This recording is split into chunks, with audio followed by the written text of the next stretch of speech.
And welcome to the final day of the European Gymnastics Championships over in Zagreb in Croatia. Now, after a slow start, Team GB have won 4 medals in the last 2 days, culminating in a glorious gold bar from Joe Fraser. Come on, Harry. This is the most difficult floor routine in this final. Makes it look so easy.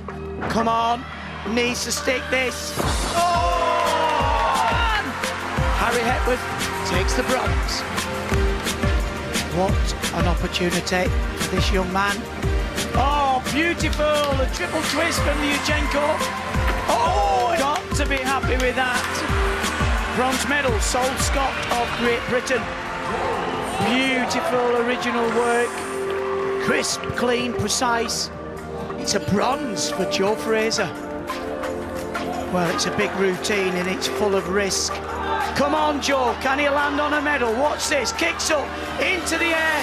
Oh, he's done it. Joe Fraser becomes European high bar champion. What about that?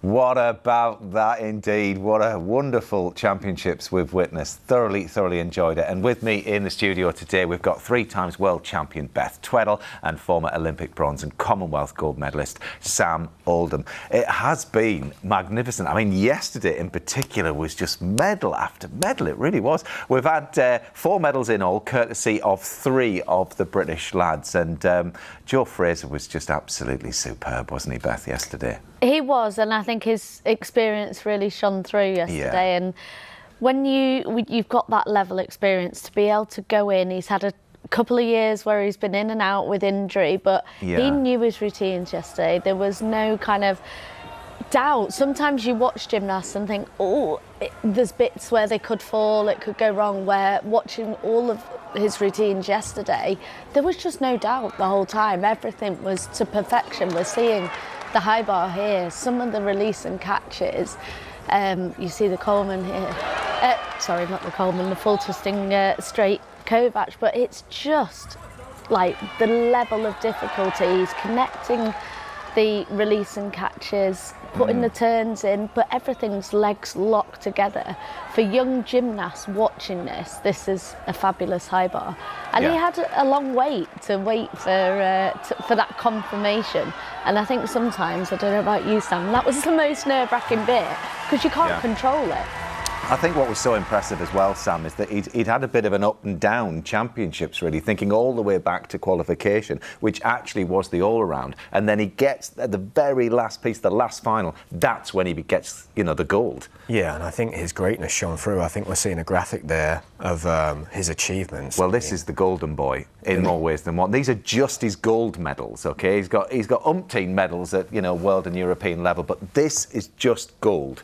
World Championship title, 4 European medals and 3 Commonwealth golds as well. I think it's also the longevity. He was world champion back on P-bars back in 2019. We're now in 2026 and he's still producing the results. He's still pushing those youngsters. We've got numerous juniors that will have stepped into the senior ranks that are trying to get in that team, but he's holding still. And I was just saying there about the up and down as far as the championships are concerned. I mean, it says an enormous amount, because he got a bronze medal on parallel bars. In the final before that, he was almost sort of building up to the gold, wasn't he? He really was. I mean, it was a great performance on the parallel bars, and to win a bronze medal on an event where he's been the champion previously, and Beth talked about there, 2019 was when he won the world title, and 2026 he's still competing at the highest level. The athlete that won Covington is one of the best in the world, so Joe's proven he's right up there with the top athletes. I mean, he won a world championship medal on the horizontal bar, just less than a year ago. It's incredible, and what an example for those younger athletes, even on his team.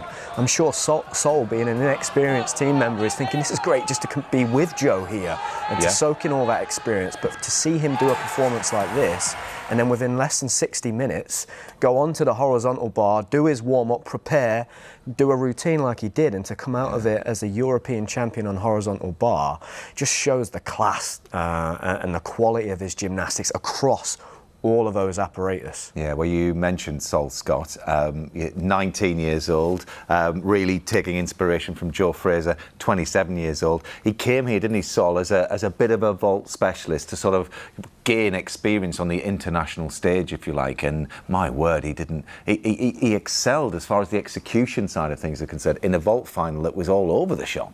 Yeah, there was a few mistakes, but ultimately you step up, you do your routines. Now, he knew that his difficulty wasn't as high as some of the other finalists, but the execution was spot on.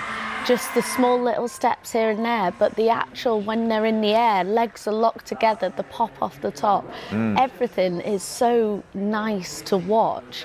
So although he didn't have that second vault at a 5-2, actually it didn't matter on the day because the execution won out. Yeah, and it's one thing doing this in the training gym back home, Sam, but it's very, very different when you get into a competition situation. And there were some of the greatest vaulters in the world in that final. Things were going wrong, people were slipping on the vault, you know, some of those great gymnasts weren't landing their vaults. So for Sol to come here and to have to perform what he's practiced, you know, almost behind closed doors on the international stage, what do you think he'll take away from this experience? I think it's going to take a huge amount away, Matt. And the honest answer is you really don't know how an athlete's going to perform until they're under those bright lights. You know, the junior level is very different to that senior competition format. And for him to have come here and produced such beautiful gymnastics, the thing I love about Sol is it looks so unique, because when do you see a vault specialist that's built like Sol, that's taller, that's leaner? He looks almost like a pommel worker. So when you see him perform a Yurchenko triple twist and it's sky high, I think everybody watching is like, whoa, that's really exciting. It has different. impact. Yeah, it really hits you. Yeah. And I think that's what his gymnastics does. That style comes across, and it's just incredible to watch. Well, Harry did very well on floor. On the first day of the individual apparatus finals. But, I mean, he got himself a medal, but it wasn't without deductions. It's been a quirky championships, I think, hasn't it, for Harry? Yeah, and I think he will absolutely look back and take the bronze medal. He'll be pleased with it. But there's also that frustration there, because you can see here just the small deductions. He had a few of them, and they soon add up. So the fact that he's still picking that bronze medal up with those small errors, but then you do something like that at the end of it, it's incredible. Yeah. So I think there will be frustrations, but ultimately it's still another medal in your pocket. It's still another kind of statement to the world. I'm not just a vault worker, I'm not just a ring specialist. I've got 3 potential medal chances, which when that comes to putting a team together, leading into Worlds, leading into LA, that's a really big statement. Massive, massive. Well, now the individuals move on to the team event. So let's see who is lining up for the defending champions, Team GB. Leading the team will be yesterday's hero, Joe Fraser, after his gold on the high bar. He's competing in 5 of the 6 disciplines.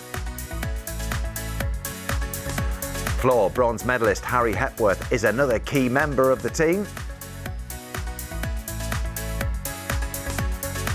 Alongside fellow bronze medalist Sol Scott after his superb performance on vault. Courtney Tulloch is also in action. He finished just outside of the rings medals on Friday. And the team is completed by Jonas Rushworth. He was in the team that won gold last year and will be the first Brit in action today on pommel horse. Well, Great Britain qualified for this team event in 3rd, which means that they will rotate around the apparatus alongside Italy. The first discipline will be pommel horse, followed by rings, vault, parallel bars, high bar, and finally the floor. And there you can see which of the Brits will be competing on each piece of apparatus. So Joe is competing on 5 pieces. We've got Sol Scott on 4, Harry Hepworth doing 3, Courtney Tulloch's doing 3, and Jonas Rushworth is doing 3 as well. So every single gymnast they're going to be busy this afternoon, and quite a lot of pressure, because interestingly this format is 3 up and 3 to count. So let's just explore that a little bit, Sam.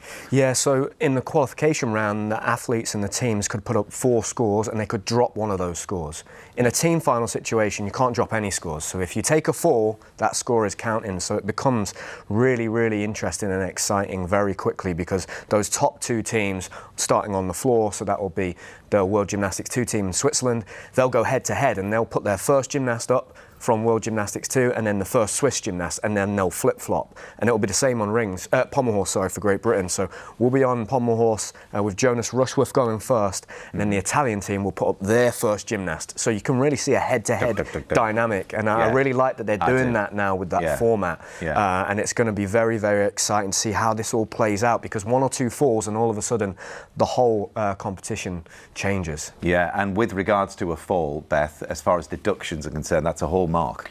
It is, and it can really make the difference, especially in this format for the team final, whether you're in a medal position or not. So it's always very nerve-wracking. You heard Joe talking yesterday, it's all about the team. He's such a team player.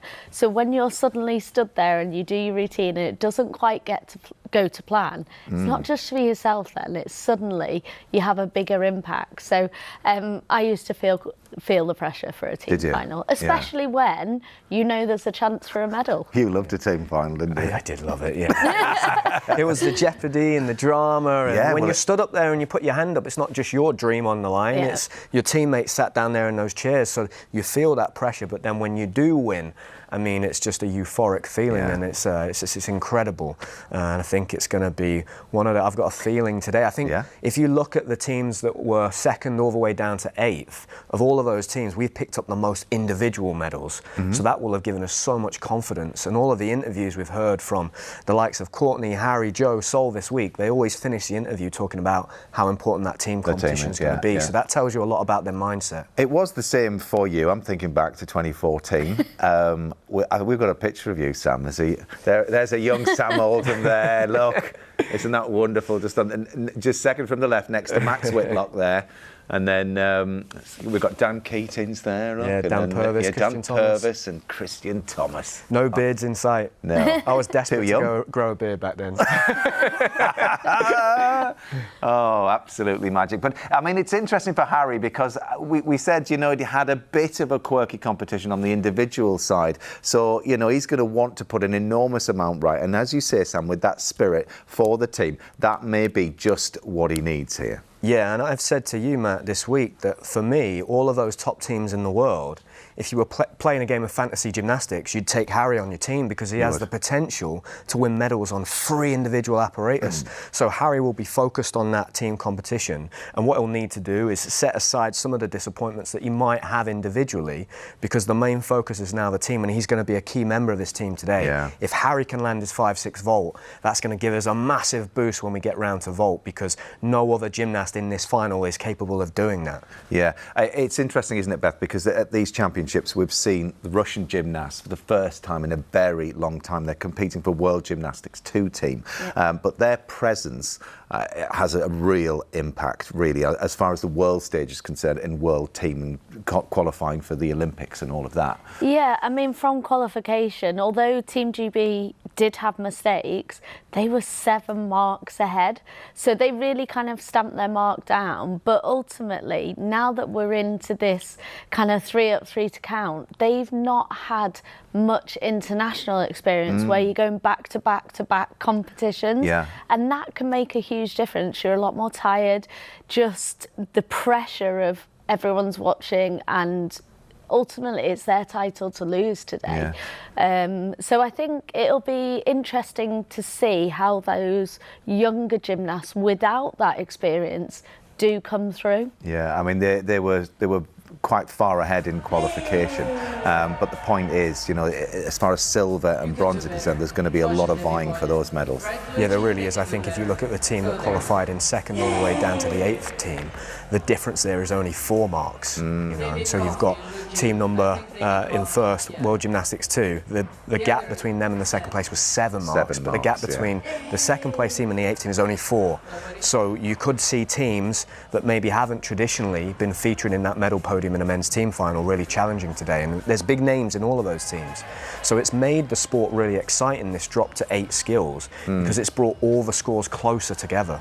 Traditionally, Great Britain have been very good on pommel horse, which is our first piece of apparatus, but actually one of the weakest here this time. It's fascinating how the sport can go in phases, Beth. Yeah, we quite often find a team will work on their weaker piece, bring that up to strength, which obviously we had a period of pommels, but now actually coming through on rings, coming through on vault, we are really, really strong. But hopefully, Joe, we have seen him medal on pommels.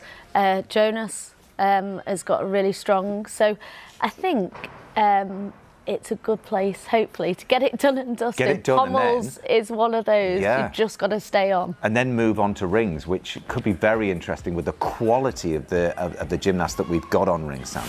Yeah, if you put us head to head against those best teams, I think rings and vault, without a doubt, are our strongest apparatus today. It's going to be about who can go through their pommel rotation without taking any falls. Once you get round to high bar, that's another apparatus where it's quite easy to make some mistakes. So it really is going to be an exciting competition. Well, let's get into the action now. We'll hand over to our commentary team of Christine Still and Craig Heap as we welcome the first gymnast to the end of the vault runway. This is the French gymnast Nayeli Sakwe. Craig, Chris, over to you. Representing France, Nayeli. Well, a great piece to start on. Get rid of all that adrenaline, charge down the runway. Here he goes, first gymnast of the competition. Big, strong vault, lovely height, lovely length, and a great landing. That is a very good opener for France. Very good start indeed. Not the most difficult vault, but exceptionally clean. The judges will start deducting from the springboard. Generally, the gymnasts will separate the legs with the amount of energy that's taken in this vault, but very clean on. As you said, great height, plenty of distance from the platform. That should get them off to a flying start. Well, it's got a difficulty rating of 4.8, so you get 10 marks for execution. If he were to get all 10, he'd get 14.8, but you have to be, well, we never see that. There's always a deduction somewhere. First gymnast for Russia representing World Gymnastics, Team 2, gets underway on the floor. Yakabuov, Mokahammer's on. Oh, lovely opening tumble.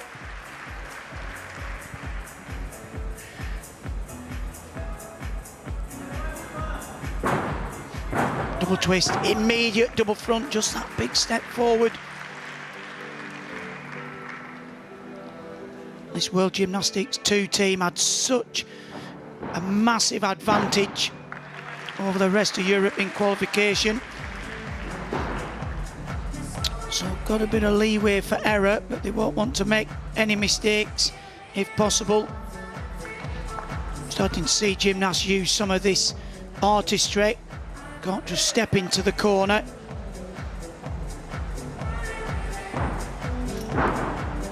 Two and a half into the straight front.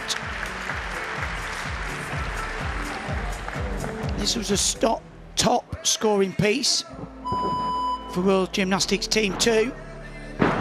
Oh, lovely, half and half out to finish. Great routine, Christine. Absolutely, and he was the 4th highest floor scorer in the qualification. So very strong piece for him to start on. Strong piece for this team to open with. The 4th highest scorer. They did have the top scorer as well in the team. And you just saw a little rerun of their... 13.9. for the young Frenchman on the vault.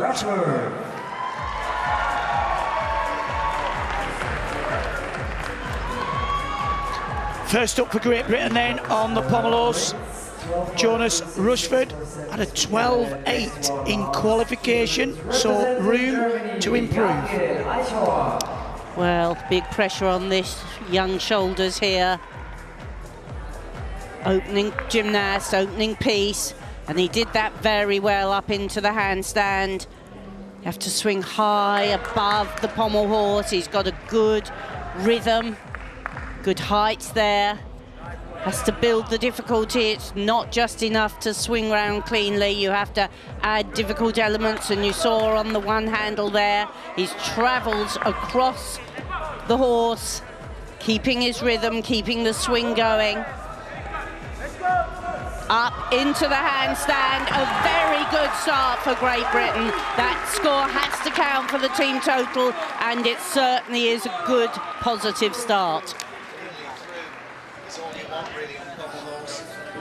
They're packing as much difficulty as possible, but just get through clean and get off, and that was a perfect routine from Great Britain's Jonas Rushworth, 20-year-old. Well, it was a little bit short on that first handstand, but we've seen gymnasts with the adrenaline overcook the handstand, step down onto the pommel, so very good, safe routine. That's what we want. Tosh Hoidu of Hungary next to go. He scored a 13.4 in qualification. He's the first of the Hungarian vaulters. Just the one vault in the team final each. Oh, good, solid, just a double twist. So not the most difficult. Hungary qualified in the 8th spot. So for these guys, it'll be just about trying to creep up the table. I don't think they've got the depth within the team to qualify. They've got a couple of good gymnasts, but you need more than a double twist in this company. Yes, here you see, turns on, pushes up, and 2 twists. Now we'll see the majority of gymnasts in this competition do 2.5 twists, but that was very clean. He won't have given too much away. So you add the difficulty score and the execution score. I would have expected that execution to be in the 9s. Yeah, I agree. So the first gymnast scores 14.166 for the World Gymnastic 2 team. It's a big score for Yakubov. So back to floor. Tia Perforetti, 13.7 in qualification for the 24-year-old. And very good high double pike front somersault coming from the handspring. And the twisting front somersault into a straight front. You have to do backwards. The gymnasts have to do backward tumbles like that. That was a double twisting back somersault, so they have to show the variety, show forward somersaults and backward somersaults. They also have to show non-acrobatic moves. Beautiful press to handstand. Swiss gymnasts are renowned for very stylish work. Arabesque, that's one of the elements you can include. Here we go. 2.5 full twisting front, 2 difficult elements in a row, and that builds your difficulty. The most difficult 8 elements, which have to include this final tumble, double pike, add up together to give you that difficulty score. That was a very clean routine, but not quite the difficulty we'll see from some of the teams. Well, first of the 3 Swiss gymnasts up. And the highest score we've had so far is that World Gymnastics 2 gymnast, a 14.166. Switzerland have had a real revival, a bit like Great Britain. I remember the time when they were, you know, struggling to qualify for team finals, but they really have to finish in 2nd place in qualification. 13.7 for the first Hungarian gymnast on vault. Those 2 rings for Victor Martinez.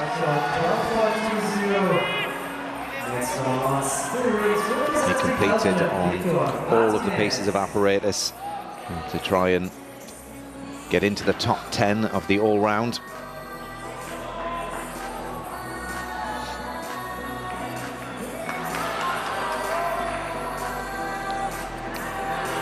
Into the Maltese position, just a little bit high. Gymnasts have to hold these in the correct position. That's the top planche, just again a little bit high in the feet. Struggling to control the rings as he swings into the handstand. Lovely swinging elements. Up and then again, come on. Really have to lock out. Double twisting, double back, just that little step forward. Some nice parts in the routine, but not as precise as we will see. It's interesting because by having had the apparatus finals before the team final, we've seen the absolute best of the best in the competition. So it makes the third place team member look a little bit weaker than what we've been watching previously. Yeah, you're right. It does actually, because you're comparing them to the best in Europe, which was 2 days ago. Perfetti scores a 13.233. Third, the bronze medal at the all-around. Next, on-floor exercise, forward gymnastics. Daniel Marinov. Took a bronze in the all-around. Super full twisting, double straight somersault. Makes it look easy. He's the one member of this team that's working every piece today. That was super control on the double front. And the jump full turn down to front support. You can do that instead of arabesque, and many of the gymnasts much prefer the dynamic work rather than the controlled balance. But predominantly it's the dynamic tumbles that gets the big scores. Full twisting front, double pike front. Seeing great variety in this routine. 2.5 twist. He really controls that landing, that blind landing so confidently. Here we go, big, strong, final tumble. Ooh, just a double pike. Not the most difficult final tumble, and he would have liked to have stuck that dead because you get a bonus if you manage that. The little pace there. Lots of difficulty before the final tumble though, Christine. Look at this. The double straight with the full twist, not just as precise on that, but I feel this routine got better as he went through it with his landings.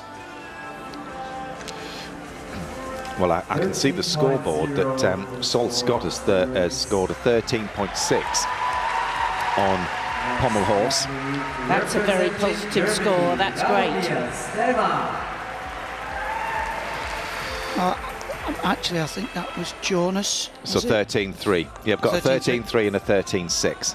Great start. No names next to the scoreboard I'm looking at, but I'm just looking at scores. Clever guess, 50-50. Trying to bring everybody up to date with what's going on, because we're not in control of these pictures.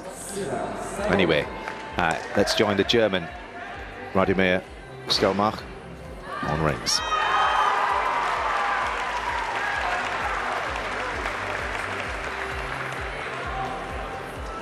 Needs to get into the meat of the routine.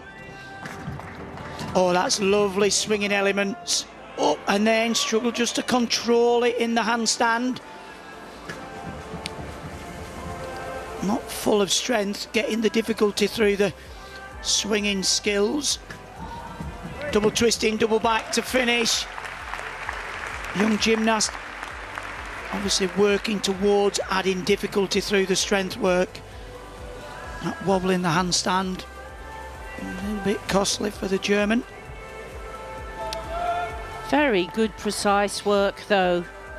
Shoulders just not quite down in line with the rings. But he's a very stylish gymnast. Controlling that handstand beautifully and the landing on that double twisting double back.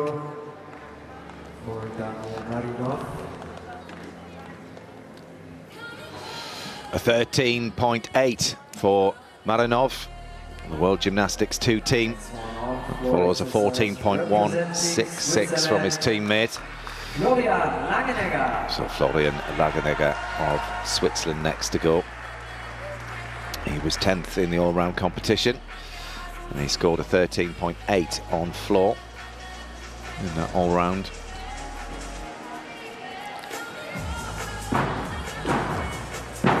Ooh, that was superb. Full twisting front, immediate double front. Not a flicker on the landing. And that same excellent landing on the way back. Double straight, not quite as valuable to the difficulty as a double straight with full twist, but still very strong here. It was unchanged. They're looking for the stick bonus, also for the wall of Daro. Switzerland That is still under review. relying on their execution, their great execution, more than their difficulty. And this has been really very special. Very measured in the 2.5 twist, straight front. That's the first little hop he's had on landing. Everything else has been so precise. Now, can he make it another landing? He can. That's the 0.1 bonus that he'll be given for landing without a step. That was one of the most precise floor routines I've seen. Yes, very crisp. And Switzerland are competing alongside World Gymnastics 2 team because they qualified in 2nd place ahead of Great Britain. So it's going to be very interesting to see where the silver and bronze medals go. It's unchanged. Stelmach scores a 12.633. Across to pommel horse we go, and Great Britain's Joe Fraser. He's following a score of 13.6 and 13.3 from Great Britain. Needs to keep the consistency here. This is such a key routine for Great Britain. Can we get pommel horse out the way with no falls? Come on, Joe. Well, he had a full-on day yesterday, so let's hope he's got something left in the tank. That's how you do the start, straight up to the handstand, single leg work, and again back down, picks up into the double leg work. Beautiful, floats above this apparatus. Intricate work on the one pommel handle. And again, the woo travel. Come on. This is looking good, and back down again. Come on, up into the handstand pirouette. What a routine that is! Is he tired? I don't think so. No, that was so important. 3 up, 3 to count. Great Britain, well, they've nailed pommel horse, Chris. Well, that was fantastic. He even survived you saying this is looking good, Craig. It's always a nerve-wracking moment when the commentator says that. But Joe was ready for it. And look at that fantastic routine. Absolutely superb, and that every single 10th is going to count here. Well, he scored a 13.7 in qualification. That's a 13.866 for Lagenegger. Your next one representing Germany. Well, I think that was a better routine than qualification. Across to floor, and the World Gymnastics 2 team made up of the Russian gymnasts. Seni Dukno, the 18-year-old, silver in the floor final.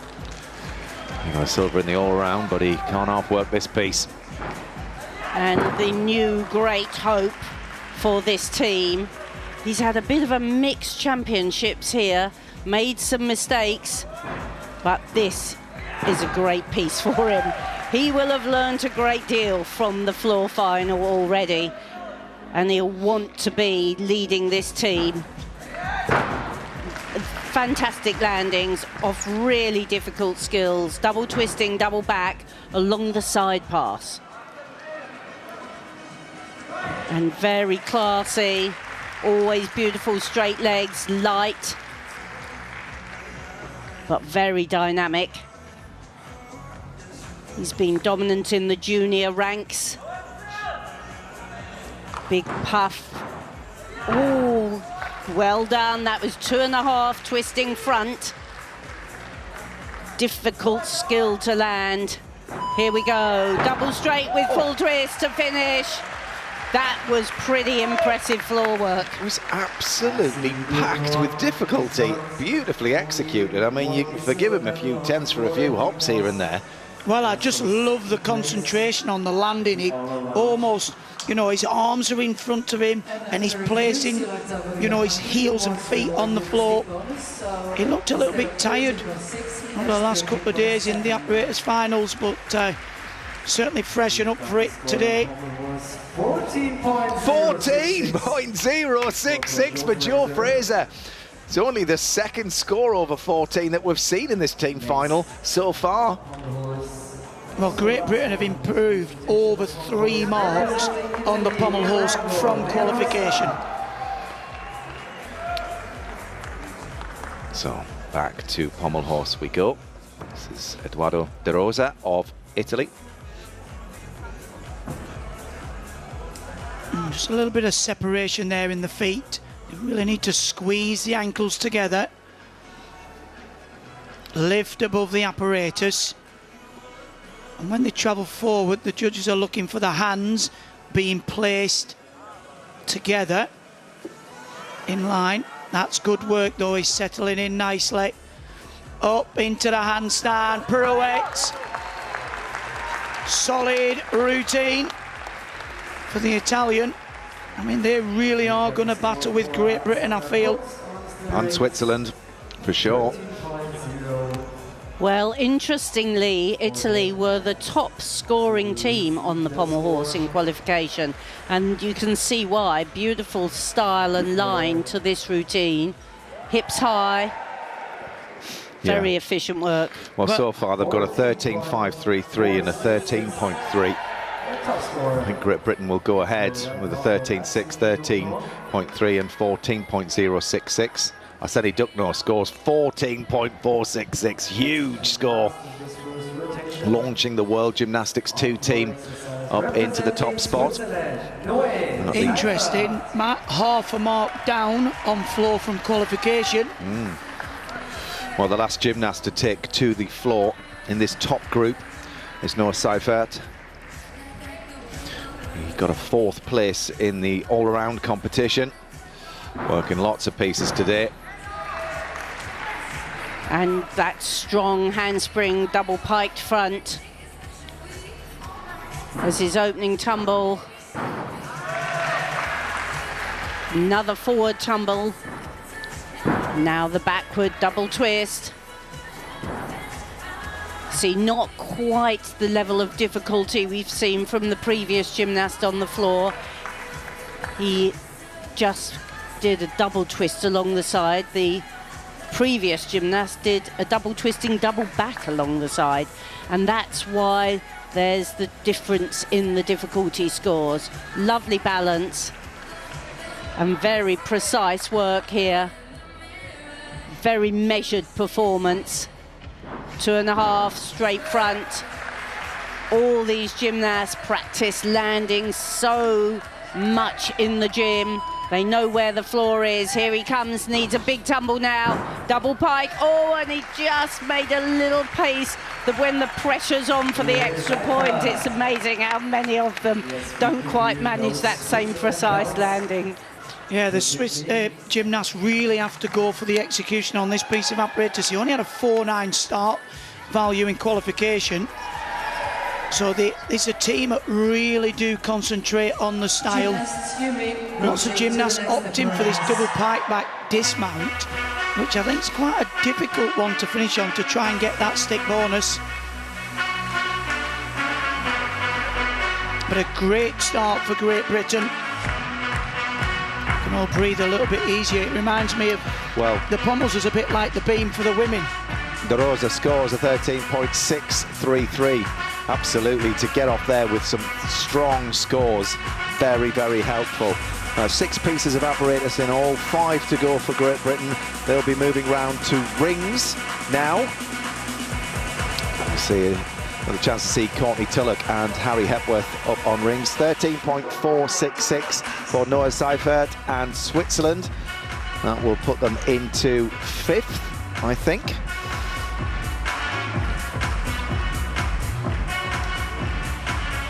Yes, here is confirmation after the first piece of apparatus. World Gymnastics 2 team out in the lead. Ahead of France, Hungary are currently in 3rd, just ahead of Great Britain in 4th. But don't let that fool you. Switzerland are in 5th, Italy 6th, Belgium 7th, and Germany in 8th. So here is a chance to have a look back at Great Britain's Sol Scott. Yeah, you can see there, he started off really strongly on that one pommel handle there. This is where if you slow down a little bit, it makes it really hard work. There you go, the Wu travel forwards. Magyar. And he's gone. But we do know that he stayed on. He did stay on, yeah. That was fantastic. Yeah, well done for Great Britain, Sol Scott. So the 3 scores were 13.6, 13.3 and 14.066. Achieving a high level of execution requires maintaining... So after that one piece, we're Great Britain are 4th. And had we taken their score from qualification, they would have been 8th. So that's a massive improvement already. I think from the biggest improvement on apparatus, Great Britain's just done that. I've done the calculations, Chris. 3.333 improvement. So that will definitely put the pressure on the other teams. A chance to look back at another of the Hungarian vaulters in that last rotation, and that was a belting landing. Surely got the stuck dismount for that. The stick bonus. You're right. There it is, 13.7.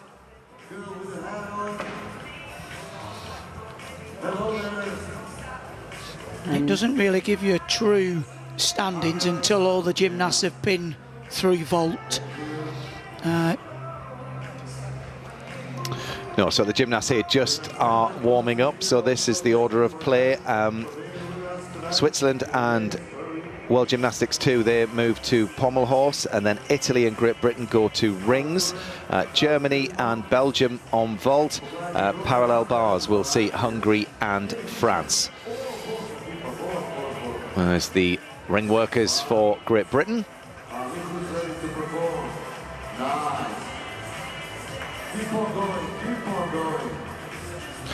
So just a chance to catch up with Sam Oldham in the studio. We saw Joe Fraser's and a bit of Sol Scott there on pommel horse, Sam, but obviously delighted to see 3 clean routines for Great Britain on pommel.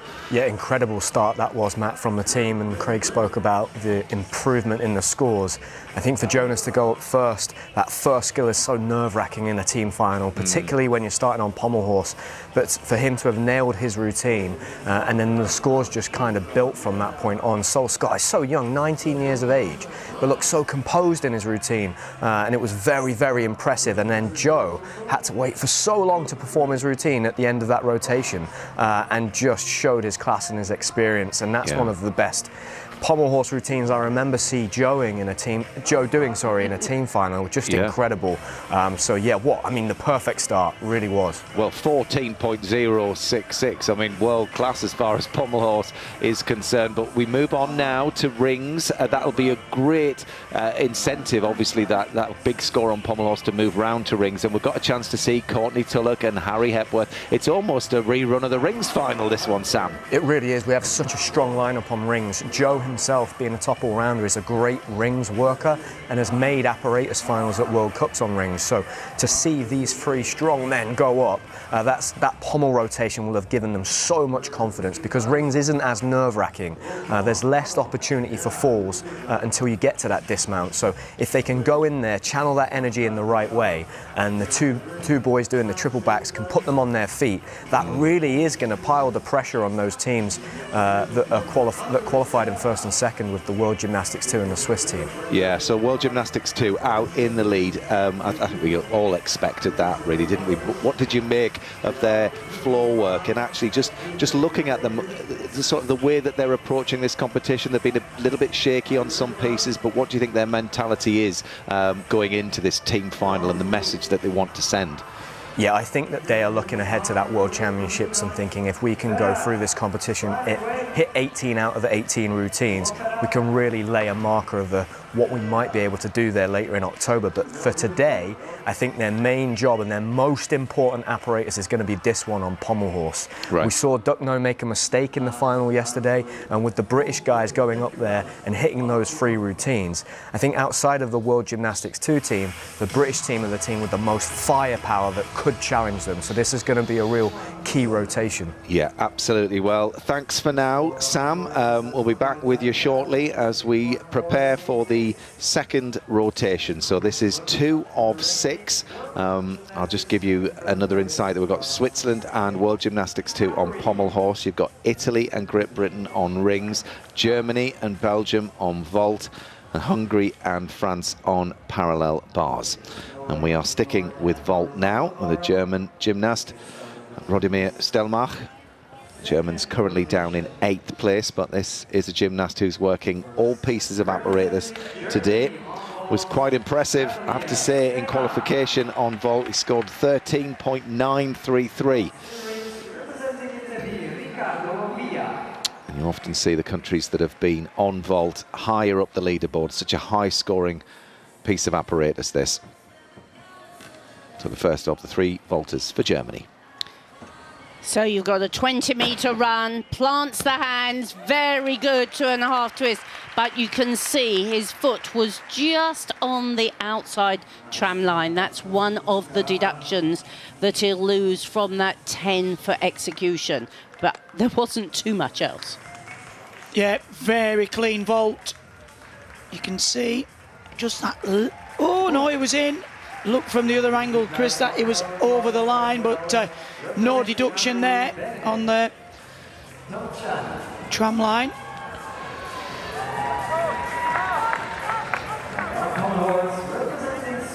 So on to Switzerland, who were in 5th, stepping up to this second piece of apparatus. Florian Lagenegger did well on floor.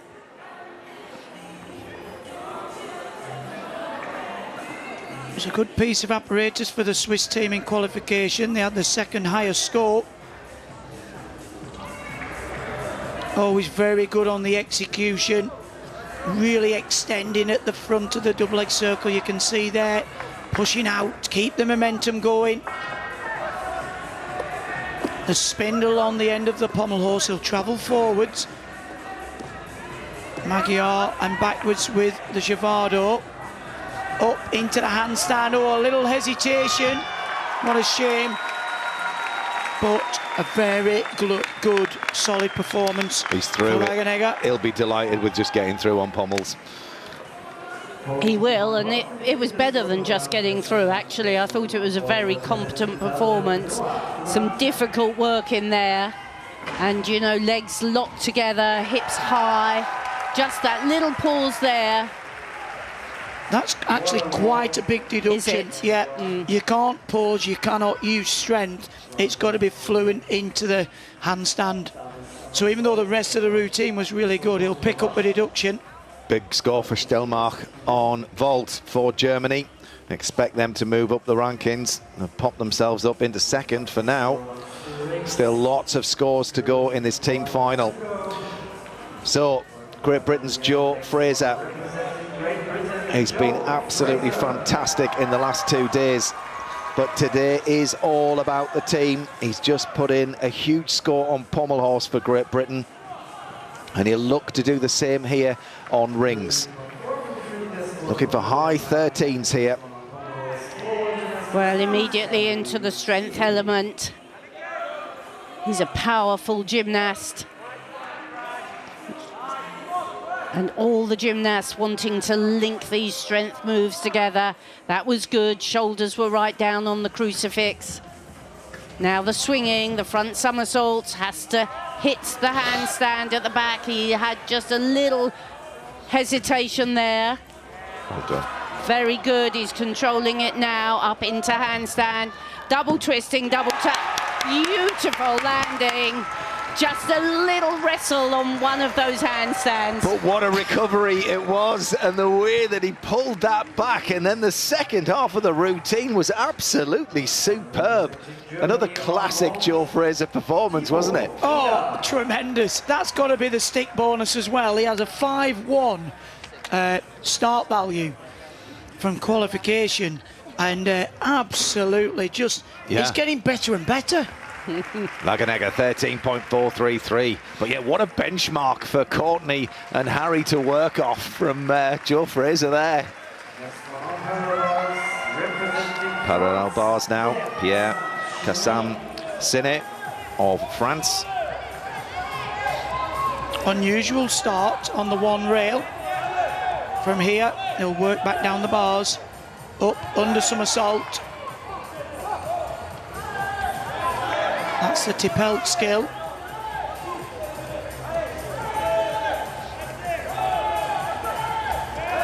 A little bit too long on the one rail. Judges are looking for these skills from the one rail to keep moving. Got to keep the routine fluid. Oh, double front dismount. Solid routine, but there were areas where I think the judges could take the odd 10th. Yeah, tricky dismount to spot the landing on that one, Chris. Yes, it travelled forwards a little bit as well, which always makes it more difficult. But the French have not had a strong team for the last few years, and it's great to see them here in team final.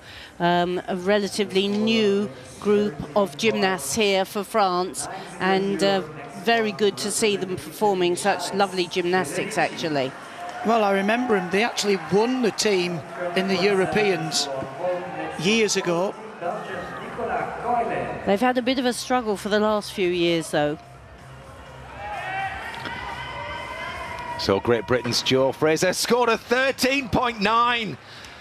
That is absolutely superb. Follows a 14 on pommel horse, 13.9 rings. Come on. If only it was the all-round.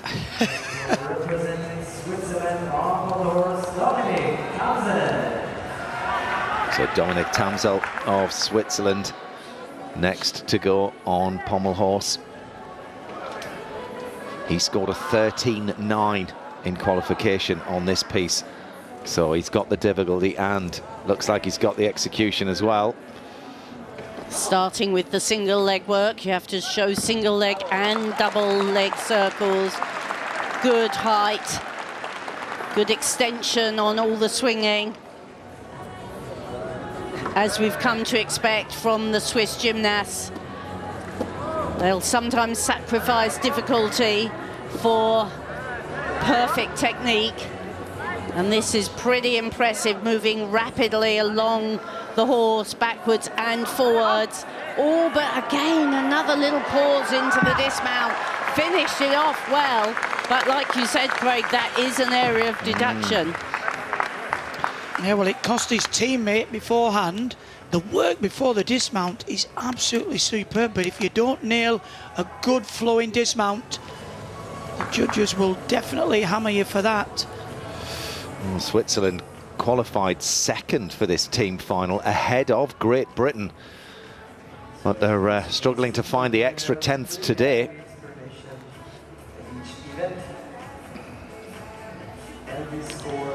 Great Britain feel like they're on song.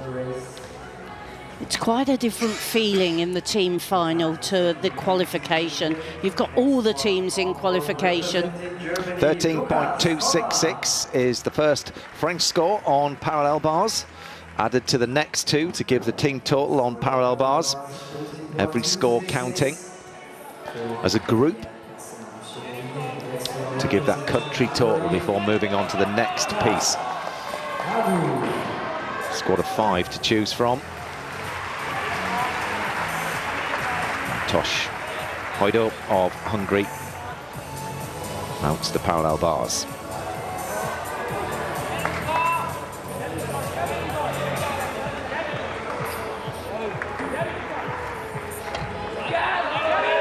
Oh, lovely control at the start, under somersault with half turn. That element, the front up rise, increases the difficulty.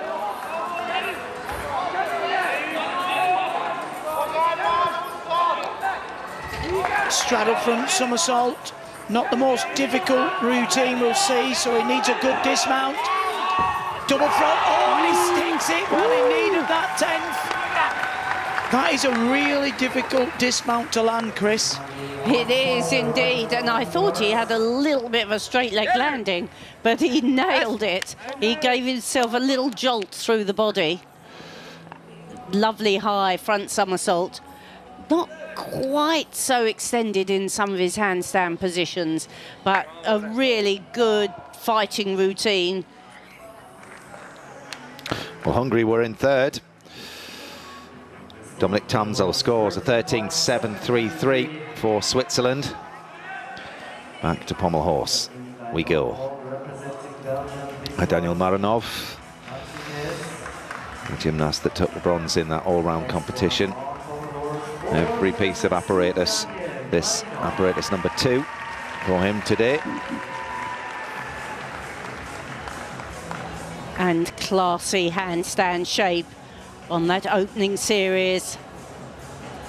All very confident on the one handle and the one arm. Fast-paced routine, this one. And actually, if you can work fast like this, you zip through the routine. Really, oh, great work there. He managed to keep the legs locked together. Absolutely dynamic pommel horse work. You wouldn't always think of that, but good, strong finish. I like that routine a lot, Craig. Yeah, for me, a little bit on the travels. He was skewed by one hand slightly behind the other, and that's where the judges really do take the deductions. But you're right, he's a very compact gymnast. He must have fallen in qualification because he only had a 12.9. But you are right, Christine. This is a piece of apparatus where the faster you swing, the easier it is to balance. So as soon as you lose that momentum, they've more chance of falling from the apparatus. But steady, and that is what they need. Building their score. Hungary 13.566. They were in third. So on we go with Great Britain now with their second gymnast, Harry Hepworth. So can he put right the demons that he came up against in the rings final? His first half of the rings routine was almost as if he was going to get on that podium in the rings final. Then he had a moment. Here we go. Look at that. This gymnast looks like he's on hydraulics on this piece of apparatus. That's a very difficult skill to control. Inverted crucifix, down to the back planche, into the crucifix. Got to swing. No problem today, up into the handstand. Uprise again into that magnificent Maltese. Come on, dismount to go. Into He's done it! Oh my word! Oh, what a rings routine. That was absolutely phenomenal. The difficulty, the execution, and then the landing. Oh, well done, Harry. He put all the demons from yesterday to bed. That if he'd have done that yesterday, he'd have won a rings European medal. What about that? 100%. Fantastic body shape in all these strength elements. He's such a compact physique. He's so suited to this. Wow. I'll tell you what, where the judge is going to deduct from here, because I was on point for most of that routine. Well, he had a 14.233. I'm looking at a 14.4. Come on, judges. He'll be delighted because he was very disappointed with himself yesterday. Well done, Harry. Well, enjoy the moment and move on to rings, Harry. We've got that next. Come on, son. Unbelievable. Well, on with the sticky stuff. Sometimes a bit of honey, sugar water. Mix that with the chalk. Wow.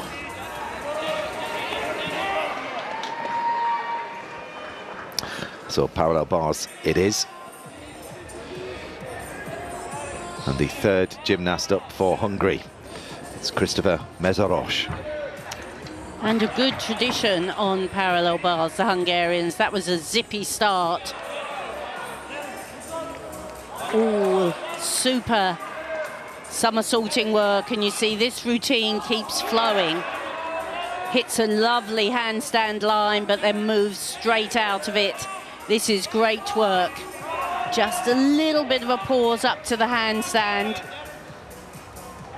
But classy performance, lots of control, moves in and out of the one rail. Lovely shape in his handstand. Here we go. Can it be a good dismount? Little tiny hop, but that was, I really like that bar, that parallel bar routine. Yeah, very, very stylish. Hungarians noted for the style, and you can see why he was in the parallel bar final yesterday. Some really nice work, the transition along the bars there. Legs locked straight, pointed toes. Got a nice rhythm and tempo to this routine. That'll score very well. I know he didn't get the 0.1 landing bonus, but yeah, Hungary working well. A 13.666. 14.0, great score for Team Switzerland. Seni Dukno of World Gymnastics 2, the 18-year-old Russian, just mentally working through his pommel horse routine.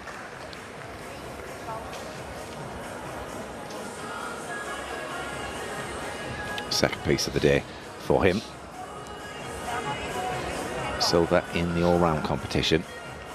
This was a key factor to his score. Well, he had a nightmare on this apparatus in the pommel horse final, so he'll want to put that behind him. And beautiful extension. Just look at the extension above the pommels. Legs locked together. Come on, he needs to keep the rhythm now. All these extra circles, it does sap the strength in the arms. Come on, as he's left enough up into the handstand. Pirouettes, no problem at all. That's why he made the pommel horse final. Class act. He scored a 14.333 in the all-around competition, which was also qualification for this pommel final, and he enjoyed that.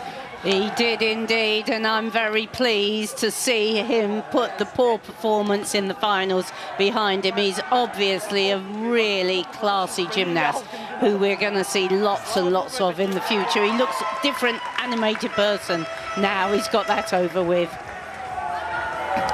because his technique is wonderful. Yeah, so assured. I mean, my word, effortless. Yes, he has got that effortless quality, hasn't he?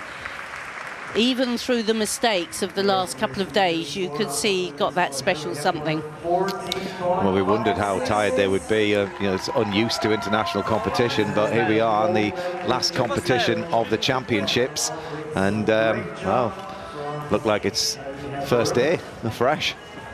Mészáros scores a 13.933.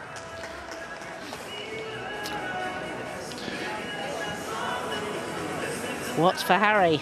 14.566. It's a massive score for Great Britain. In fact, it's the highest score of the competition so far. And the highest ring score in the final was 14.4. Yeah, it was, yeah. So that will give him bags of confidence, and hopefully plenty of confidence for Courtney to go up. Yeah, well, Courtney's just got to follow that up now. Great performance from Joe Fraser, fantastic from Harry Hepworth. So a 13.9 and a 14.566 for Great Britain so far. And Courtney, as we know, has the ability to do very, very well. He was in the rings final, he finished fourth, almost on a technicality as far as the scores are concerned, but he scored the same as the gymnast who got bronze. So come on, Courtney Tulloch. Great Britain looking to climb up into the top three after this. Oh, that's super strength. And again, what great combination there. Little pause. Starts the swing up into the handstand. Have to hold that. He does it nicely. All these strength moves have to be held for 2 seconds. And he does so. Beautiful body shape. Shoulders right down in line with the rings. Lifts his chin to show his confidence. Now, swing up to handstand. The dismount is the all-important element. Up we go. Triple back. Oh! Another stuck landing. What a day for Great Britain. That was absolutely superb. Courtney Tulloch, you are magnificent. Yes. He just needed Harry to show him how to do it, obviously. I mean, wow, what a time to pull it out the bag. Sticking a triple back twice, 2 in a row. Amazing, amazing. We did say when they stick this, they will be champions of Europe. Yeah. And they have. Well, And the scores to prove it. look at the style. I mean, I tell you what, as well, he had a bit of a swing at times, did Courtney, on the rings, and his control and timing was absolutely exceptional. His hand was a little bit close to the mat there as well. Well, Hand was right down. I hope he didn't brush the mat. let's have another look if we can. Who knows? Did seem a bit close. I thought that was a much better dismount, though, than the one in the final. Yeah.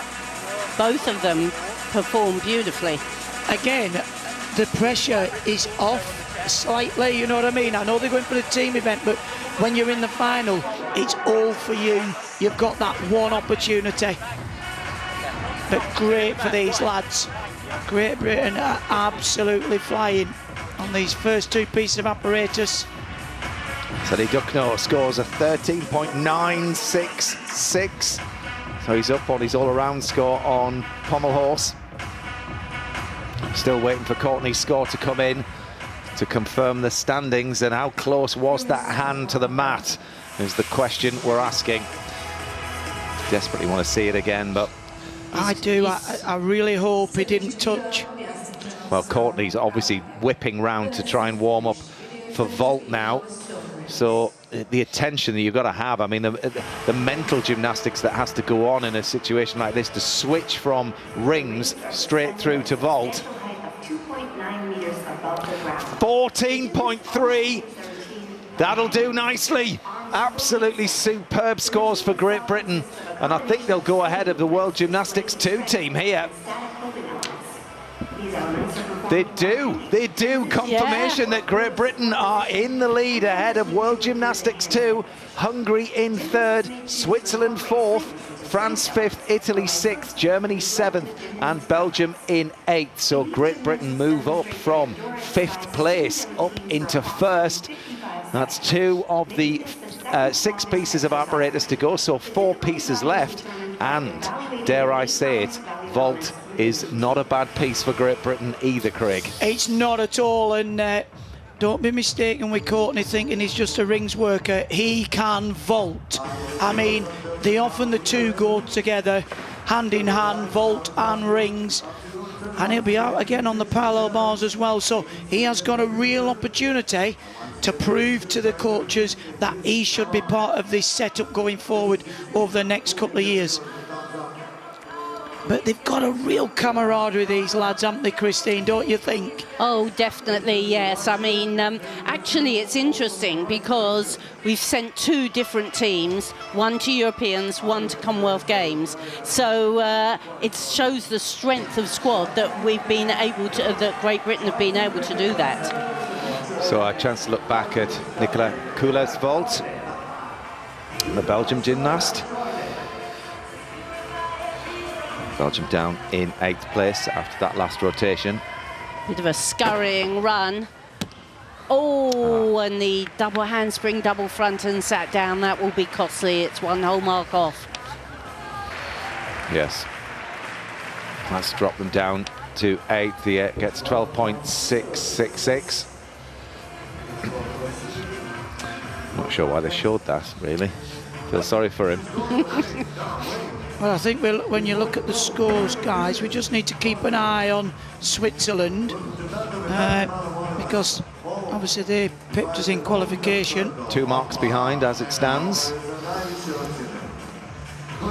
Zidane Savelli of the World Gymnastics 2 team. Up into the handstand, back down to the single leg work. That's a difficult part early on in the routine, especially when you're full of adrenaline. The Sohn skill, a little bit wild there, did well to stay on. And oh, he's just absolutely lost concentration. I don't know what happened there, but it just had an absolute mare. Well, he gets a 12.066, and that is a very important routine for us to see, because this is the routine that's allowed Great Britain to be leading this team final now. Yeah, and all 3 scores count, and this has been one of the great things for the British gymnastic team over the years. They really do pull it together on the 3 up 3 to count. Where in the qualification round, if you have a bad score, you throw it away. Now, World Gymnastics team number 2 have to carry a 12.066. However, they do have a large buffer, so no more mistakes required from those guys. You may be even better than first.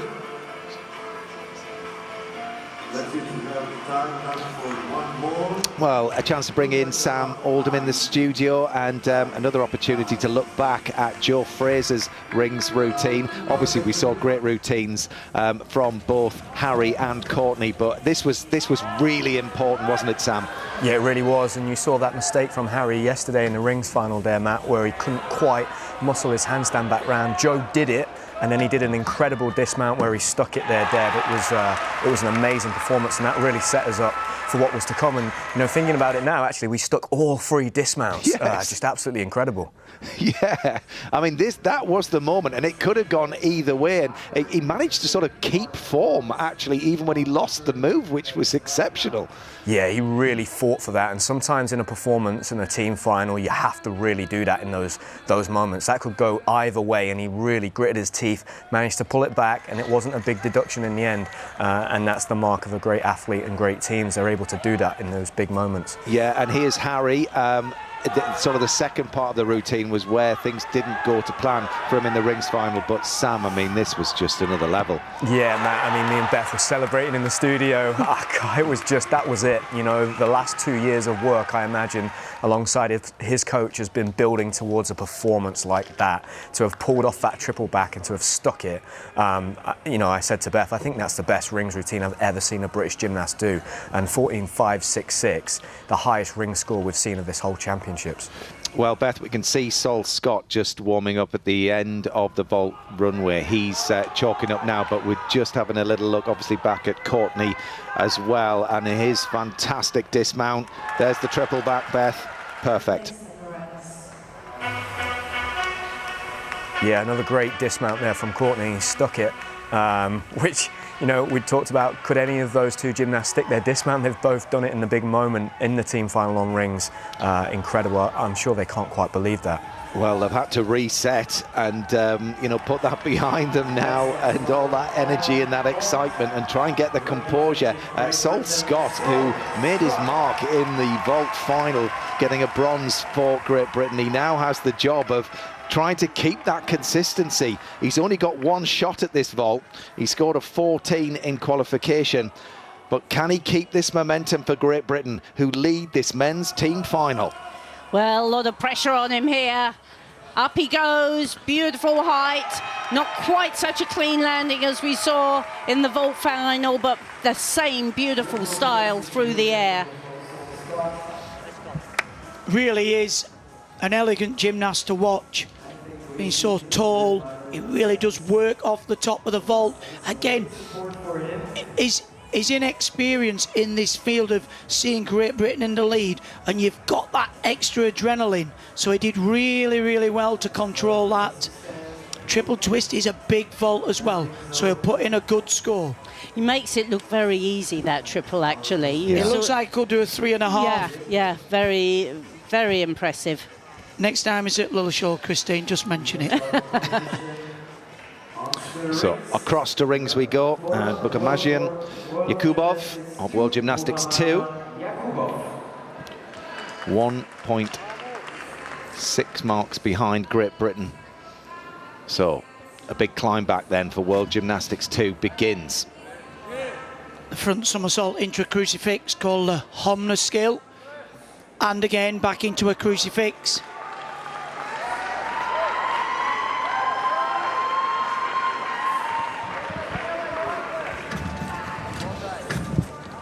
Lovely swinging elements.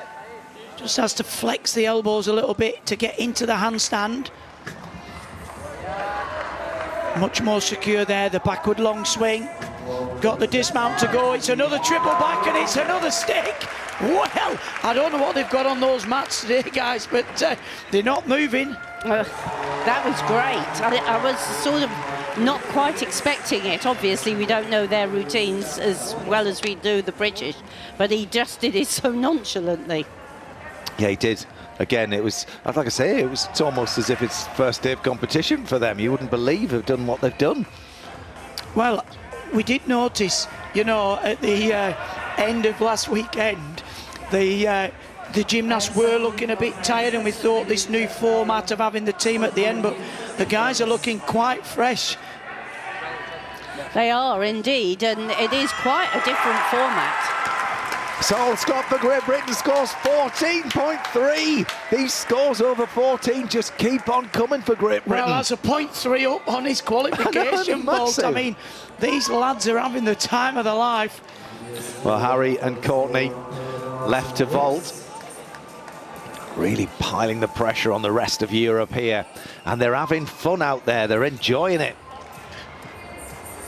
Well, interestingly enough, when I messaged Joe and said, oh, well done from all of us, his reply was, let the fun begin. Yes. So they've obviously got the right mindset, and that's a massive thing in a competition like this. You know, if you over-pressurise yourself, that's when the mistakes happen. Yeah, great start. I'm interested to see what Vault Courtney will do. Yeah, well, Gabrielle Eichhorn of Germany is the first of the 3 German gymnasts up onto parallel bars. Germany were down in 7th at the start of this rotation. This usually a good piece of apparatus for them, and that was a very clean start. Strong, fluent work here. Combination of pirouetting skills. And again, bounce out from the one rail. This is the move preceding the double front dismount, but that was really quite a big step forward. He did well not to put his hands down. Yeah, it's such a shame actually, because that routine really did flow. There was no hesitation on the handstands. So that's the type of routine the judges are looking for. Really zippy, compact performance. I mean, Germany's had some great parallel bar workers over the years. Yeah, see there, that's what the judges are looking for, that you can't hesitate on that one bar. You've got to keep it moving. Nice work. You're right, Chris, did well to hang on at that dismount. Come on, Courtney. So Courtney didn't vault in qualification, so this is his first time of vaulting in this championships. Well, he's been in a European vault final before. He's got the power and he's got the execution as the 30-year-old. Focusing in on the vault, Great Britain's Courtney Tulloch. Well, he has the locker of 2 massive vaults. What's he going for? Oh, look at that! Double front with the half turn. Dragulescu, just that little step back, but wow. really pleased to see that. Yes. Quite often when you see him training, it's not so successful. So that was, so my heart was pounding a bit. Just come on, Courtney, get that adrenaline going. He gave it everything, didn't he? Look off the top of the table, up into the rafters. No, that was great. Great vaulting. We needed that. Just a 0.1, that's all. Crossing the line. Well, he'll be very, very pleased with those two pieces of apparatus. So World Gymnastics 2 trying to close the gap on Great Britain. 12.566. And unsurprisingly, he's put in an inquiry. It seems very low considering the routine that we witnessed. It does indeed.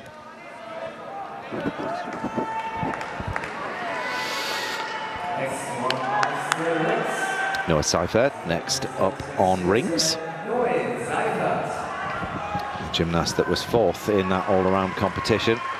He scored a 12.633 in qualification. Switzerland currently sitting in fourth. And a good start, but not such massive strength as we've seen from some gymnasts. But great control of the rings. They're hardly flickering. Super swinging elements, the double front somersaults and a well-held handstand. Big double twisting, double back, but it was a little bit short on the real strength elements for me. That's probably what's keeping it in the 12s. Well, if that World Gymnastics 2 score does remain at 12.566, that will be a blow. Yeah, a very big blow. And, you know, we've talked about the gymnasts from Russia not being in international competition, so you don't have that competition fitness. We spend a lot of time talking about it, but it is real. Well, it's like anything, you need to practice not only the skills but also the competition, how to control your emotions, how to bring your best performance. Aishon for Germany scores a 13.366. To be able to compete at your best is as much a skill as doing a triple back. Yep. So we've had a 14-1 for Great Britain. For Courtney Tulloch, 14-1 and 14-3 for Sol Scott. Harry Hepworth left to go.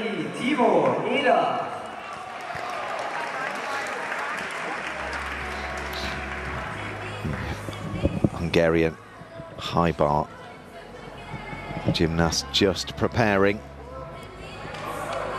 The second gymnast up for Hungary on high bar. Szilard Szaboly. Szaboly is 21.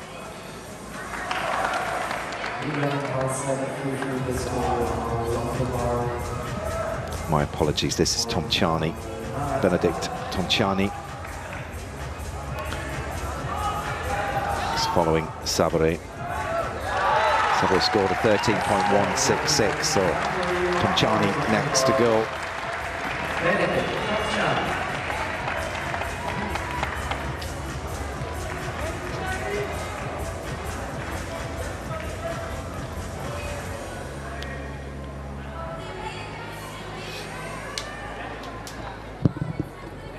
Tall gymnast, so can work the apparatus with a lovely style.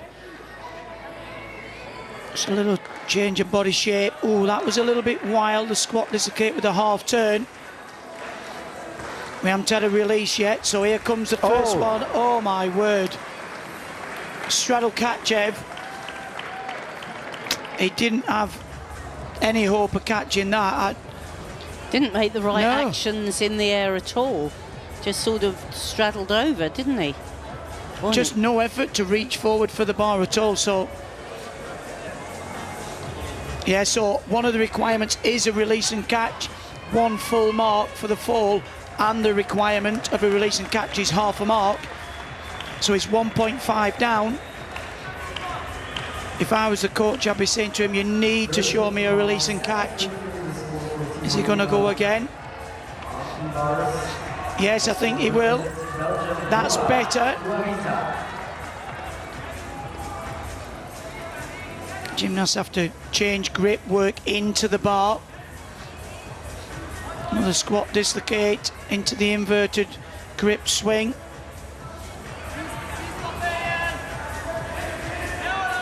So needs a dismount. Big dismount, and he sticks the landing. What a shame. I don't know what went wrong then, but again, it wasn't full of difficulty. It wouldn't have scored well, even if it had done the first catch, Ev. But he was sitting down. He was going through a lot, wasn't he, before he started? A lot of visualisation. A lot of visualisation, yeah. Didn't work. 12.933 for Noah Seifert. No, and Hungary have done well on their first two apparatus. They'll be very disappointed with that. Well, I think that the score remains unchanged at 12.566 for Yakubov. This is Daniel Marinov, who follows that. So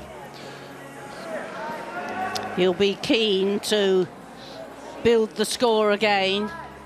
And that's the way you do it, to super strength elements. A long time held in the pike. Very well extended gymnast. Look, these legs locked together, toes beautifully pointed. Oh, but he missed that handstand. Managed to nail that one. Swings up into the double twisting, double back, a good landing, but that was another routine that had faults. it's all going wrong Big for the World faults. Gymnastics 2 team. They rattled, that's for certain. And sometimes, you know, we talk about this complacency creeping into teams. You know, they probably came in today and thought, we can afford to fall off every piece and still win. Well, what can Harry Hepworth bring to the party now? The British lads are having a great time out there. There's a fantastic energy. And Harry has got the difficulty. He's a phenomenal vaulter. Again, things didn't go his way in the individual apparatus final, but he'll put it right here. Come on, Harry. Well, just watch this for vaulting. Oh, look at that. He does that almost in his sleep. Straight front, 2.5 twists. He can do it with a triple. So for him, this is just a warm-up. Oh, that's how you do that vault. He did that with aplomb, didn't he? It was so sweet and crisp. It was, and you know, this is a team vault. He can do it easily, he knows he can get well into the nines for execution, and they are on a mission. They want that gold medal. That is a banker. I mean, for Harry to come out and deliver that, it's so... He didn't want to chance the big 5-6 vault. He wanted to build that team score. Yeah, and Great Britain are just in a groove now.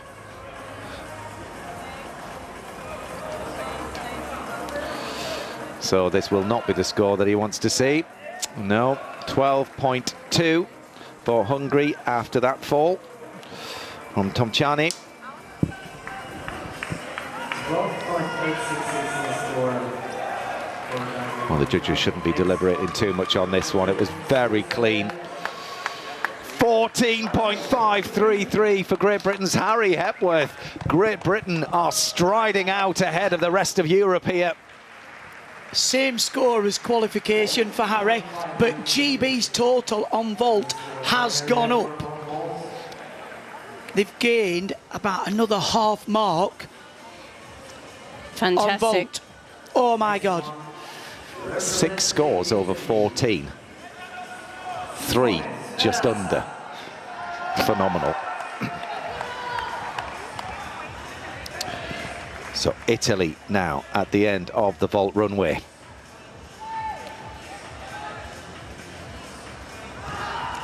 And they've also been impressive. What have we got here? Oh, lovely big vaulting again. Huge flight and height and twists. Yep, Speranza is the last of the Italian vaulters. to go. Italy were in 6th, stepping up to vault. I just fell off a little bit in qualification from where we expected, but well in the mix and chance for a medal. Always have a really strong battle with the British lads. Well, he scored a 14.133 in qualification. He is the Italian vault champion. Speranza. Looks like a character, doesn't he? Well, I'm surprised he can see the vault. Looks like he should be on the Formula 1 grid. Yeah, he does. 2-0 the score for Cavallo. On horizontal bar, top score. Christopher Mezaros will wrap things up for Hungary on high bar. Representing Hungary, Christopher He Mezaros. didn't have a great time in qualification on this piece. Can he put that right? I was just seeing his teammate fall from this apparatus, so he really is the leader of this team.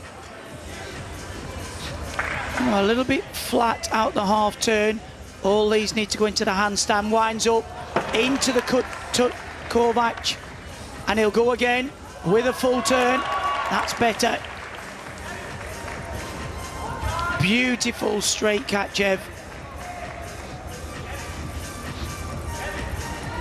And again in the straddle position, full of release and catch skills. Big dismount. Oh, I nearly nailed it.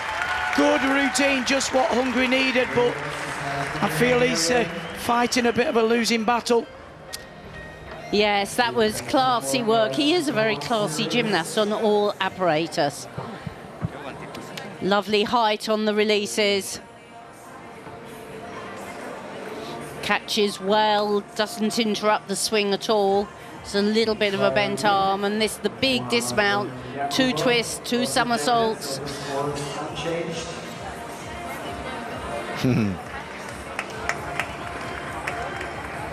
one is he won the silver medal 2 days ago at this event. Well, Hungary were in 3rd.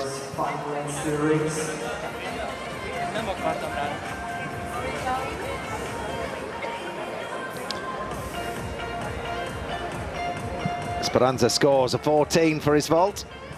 First we've got the score for Matteo Giubilini. Italy looking to climb up from 6th after the high-scoring vault. So much work to do here. Zaika of World Gymnastics 2 follows a 12.566 and a 12.866 from his teammates.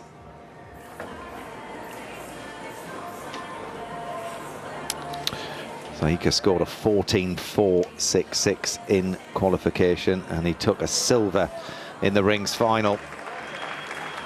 And that is very impressive, isn't it? Inverted crucifix. Very, very powerful. Super shape on the planche. Holding all those strength elements so confidently, using a swing into that. And nippy with the somersaulting sections, with the swinging sections. He swings and kills the swing with a strength move. Very well extended, feet are beautifully stretched. This is the forward and backward swing that you have to control. Here comes the dismount, double straight with a full twist. Tiny little pace on landing, but much, much improved on the rest of the team. I tell you what, it's going to be very interesting to see how costly that step back is going to be, because he's going to build a gap, he's going to build a score and close the gap on Great Britain. And the World Gymnastics 2 team have got some very strong routines to come in the second half of this competition. So that little step back may be key to the colour of a medal. Yeah, I think they probably 1.5 down from their qualification score on this piece of apparatus. You know, he is going to post a good score, Matt, you're dead right. 14, mid-14s. He'll not get the step bonus, but these guys are in a bit of trouble. You know, if they hold the nerve, I think they're still good enough, but they're under pressure for the first time. So let's see how they deal with that. Yeah. Well, there's only 3 pieces of apparatus left to go in this men's team final. It's 3 up and 3 to count. The camaraderie you can see there between the Hungarians, 13.3 for Mezeros. First chance to see this World Gymnastics 2 team with the Russian gymnasts have been out of international competition for many years. 14.433. So the gap is closing. 4.5 marks behind Great Britain as it stands. Well, I didn't think we'd be seeing that at the halfway point. Mark, no. Absolutely not. So Mattia Piferetti of Switzerland now on rings. He's the last of the Swiss gymnasts of their 3.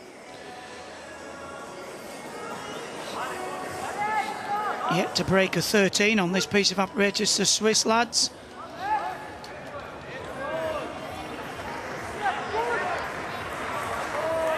Just a little bit high on that Maltese position.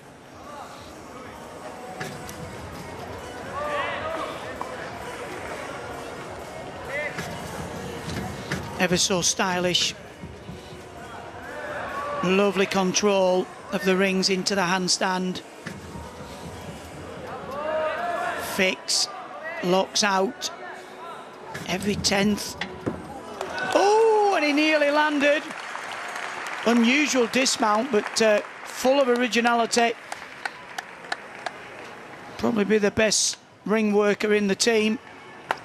Well, the Swiss were pushing Hungary in 4th place for a medal podium position at the halfway stage. And that completes rotation 3, so halfway through this team final. Very much improved on the rest of the team. Good strength work. It was a routine full of control.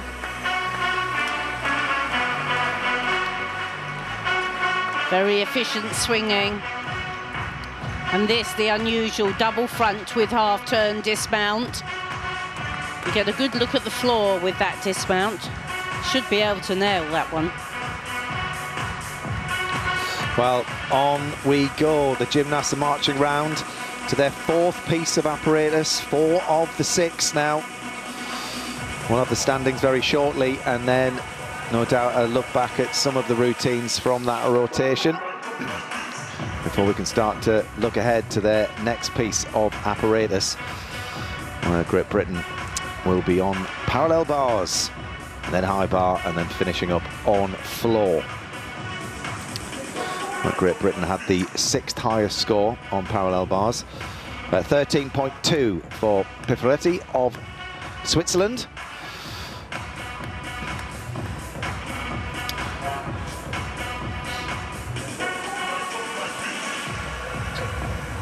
This is just where you may start warming up. The World Gymnastics 2 team, I think, will start to close the gap on Great Britain. They've a couple of marks on this piece of apparatus and a potential couple of marks. So they're going to go to vault and parallel bars. So it's going to be really tight. So there is confirmation at the halfway stage that Great Britain are up on top of Europe. They're sitting in that gold medal position with 3 to go. World Gymnastics 2 behind them in 2nd. Italy have moved up into 3rd. Switzerland stay in 4th. Germany have moved up to 5th. France 6th, Hungary 7th, and Belgium now down in that 8th place spot. But Italy, after vault, have popped themselves up into bronze medal position. Chance to look back at some of the gymnastics that's just gone. Well, this is France on the high bar, and a little bit late on the squat dislocate with a full turn, and again on the half. Really have to get into the handstand, but a big wind up. That was nice, the full twisting Kovac. And I really do like this original in-bar work, the Steinemann swing. Gymnasts have got to perform in-bar work. Big dismount as well, he nailed the landing. Good solid routine from the Frenchman. down in 6 of the team, 13.366. Hi, Luigi. You need to dance with our audience. So 4th rotation. Well, I mean, Italy and Great Britain onto parallel bars, Matt.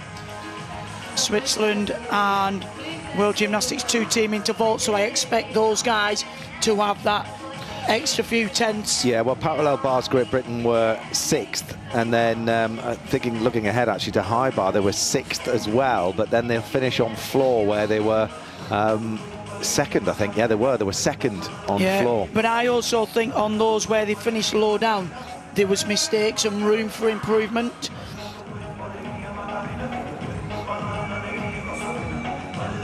So here you can see the British gymnasts that are competing on parallel bars.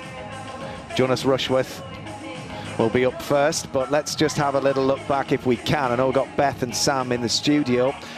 First of all, let's have a look at Sol Scott's vault. Beth, I mean, what did you make of this from an execution perspective? Oh, it was brilliant. I mean, there was just that small step, but I mean, it will have been difficult to win that medal yesterday, and then you've got to kind of get sleep last night, and then when you're stood at the end of that vault run, sometimes they announce you and you're announcing you as a medalist, so you have to be able to control that adrenaline. And then great to see Courtney. Obviously didn't do it in qualification, but has been used here in the team final, the handspring double front with the half.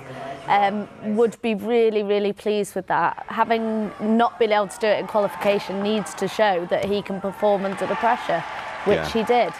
I mean, such a useful gymnast to have in your camp is Courtney, but then for Harry to come out and, I mean, it was so clean and crisp, this vault, Beth. I thought it was absolutely magical for Harry. It was, and we know he can do the triple, so actually when he's doing the 2.5, it's an easier vault for him, so he's got the time to be able to spot the landings, open out, and the execution from the moment he puts his hands on the vault, his legs are locked together, the technique is there, so there's very little to deduct, so it really does help towards that team score. And Courtney, Sam, is also going to be competing on parallel bars. We've got Jonas Rushworth up first, Courtney Tulloch it will be 2nd to go, and then Jo Fraser, of course, again, will be going last up, but it just goes to show what an all-rounder Courtney is, doesn't it, with what he's performing today?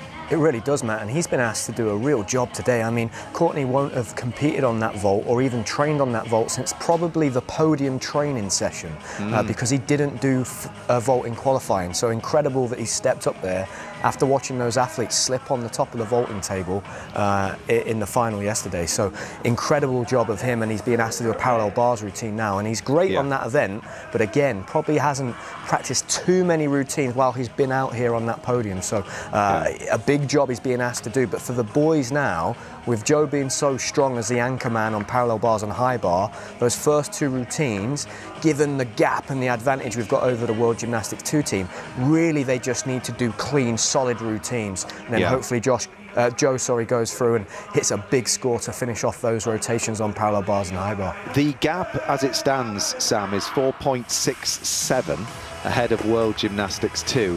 How surprised are you with that, and how capable are Great Britain of hanging on to a lead with that buffer, bearing in mind what the World Gymnastics 2 are capable of in the second half of this rotation? Well, I think I'm surprised with the gap, Matt. I mean, that's massive, and looking at the qualification scores, we didn't expect that. But I'm not surprised with the British and the way that they've been performing, because all week they've been talking about the importance they're going to place on the team final. So, I mean, it's all to play for, but it really is GBs to lose at this point, which is, I'm amazed that we're saying that.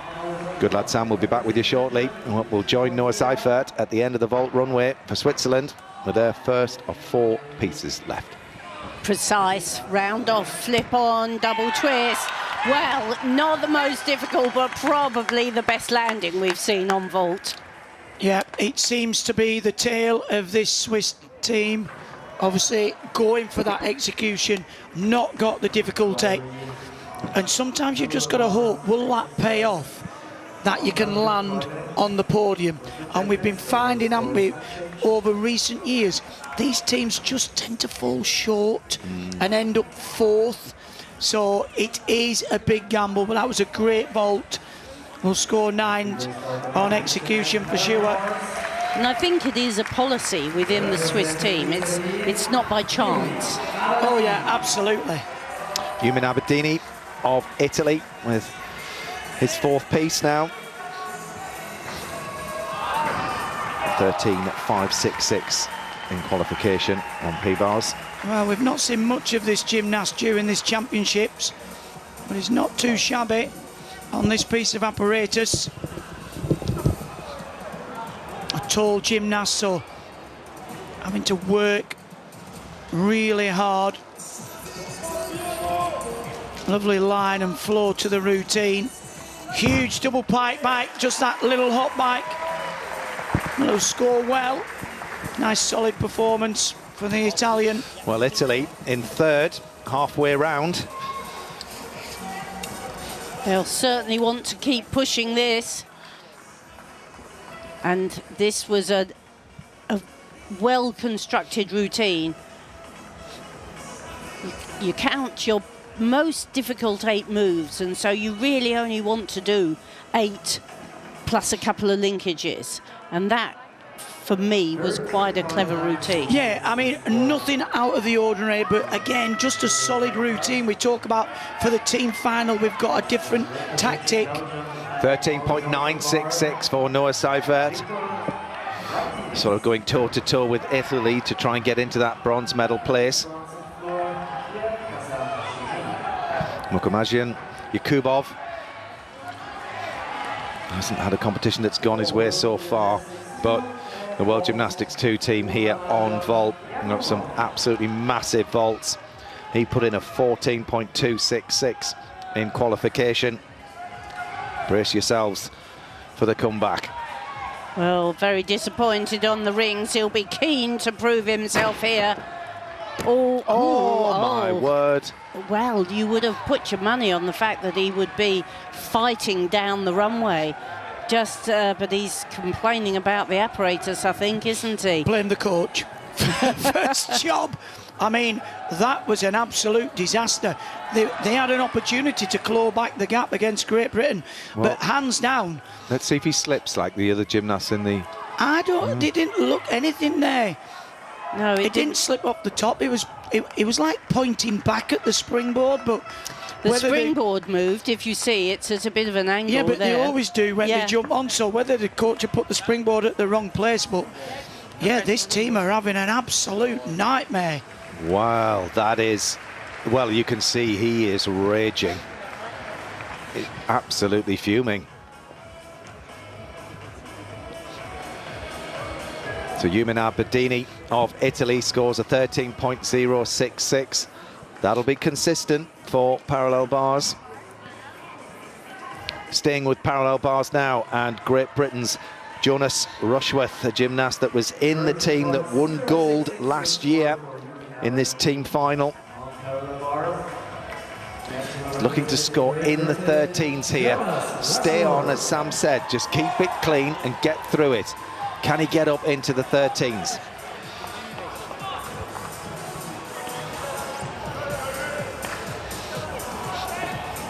Just really got to control the nerves. Just that little flex of the elbows, a 10th. Taking his time to concentrate. Oh, he did well there. That's a very difficult skill, the Makutsi. Could have easily fallen off. Come on. Like to see a little bit momentum, keep working the bars. Come on, concentrate. Lovely long swing, Diamidov. Tipelt to the end of the bars. Really needs to stay focused. Lovely skill there, the Bavzar.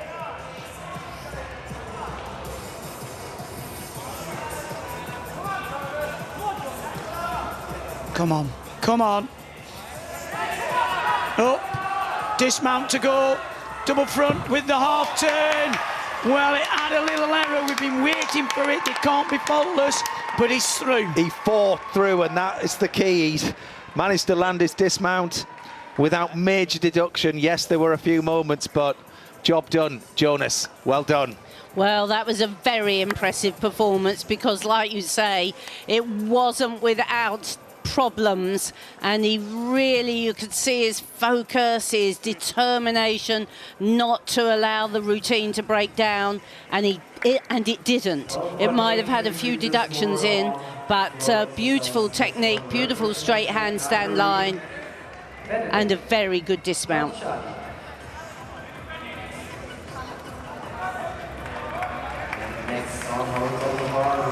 That was a team job from Jonas. Well, this gymnast is fuming. Kubov, look, 12.7 miles away from what he would have been hoping for. I mean, he scored well over 14 in qualification. Well, World Gymnastics too are well off the pace. They're 5 marks behind Great Britain. He didn't really manage to put behind the disappointment of the rings score, did he? He sort of brought it with him. So Florian Laganaga for Switzerland now. He scored up in the 14s in qualification. And Switzerland looking to try and vault up into the top 3 and knock Italy off the podium. It's their 4th piece, so 2 to go after this. And the round off, the flip on, the 2.5 twists off. It was a little bit flat. When you've seen the real top vaulters rocket off the top, that felt a bit flat, but it was efficient. Yeah, they certainly needed that. A little bit more difficult. So every 10th, you've really got to fight for them. I agree with you, Christine. It didn't just have the pop off the top like we've seen there. Just, you're right. But again, not bad on execution. He'll score quite well. Hadn't got the massive pop like Seoul. No. Yeah. Well, it does give you length, though, if yes. you don't go up so much. Well, it's better than landing hands and knees. So Jonas scores over 13. Look at that. It's 13.333. That is a brilliant team parallel bar routine. Well, he's up 4 tenths from qualification. Absolutely agree That's with all that. you can ask for. Did well there with that score. So on we go then. Ares Frederici of Italy, 13.433 he scored in qualification. What can Federici do here?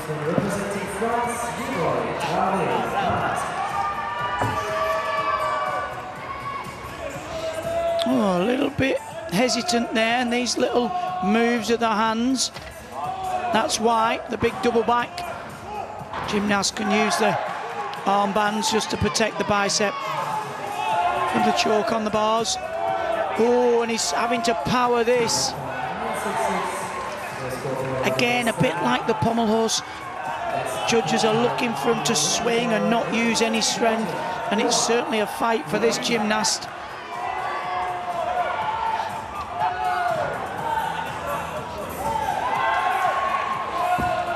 Oh, well, he did well on the dismount there, because I didn't think he had the height from the bars, but it was very, very scrappy.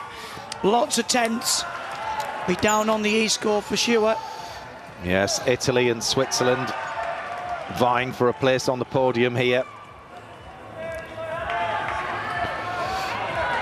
Yes, we've seen very clean parallel bar work, and this was a little bit soft through the whole routine, wasn't it, really? Lots of bent arms and not quite crisp. There we are, the front summer he caught with bent elbows, which means it was a bit of a low somersault. But this was a good bit. Chest down, but feet stayed still. Plenty of deductions there for the judges, no doubt. This will be a good score. Oh, Laganaga scores a 14.066. Vaulting Switzerland to a bit of security ahead of Italy after that parallel bar routine. So what can the World Gymnastics 2 team made up of the Russian gymnasts do here? Seni Dukno next at the end of the vault runway. 14-2 in qualification, 7th in the vault final. After that hand slip, let's see what happens here. Yes, because he struggled there, but not today, I don't think. Triple twist, much, much better from the Sukahara entry. Yeah, much better. He's having a good competition. I was going to say, much better than we've seen him in the apparatus finals. Well, there was talk about this gymnast, wasn't there, to be the one to watch, and it didn't really hit in the qualifications, but he's certainly showing his worth. Needs to have a word with his teammates today, though, because they are not having a good outing.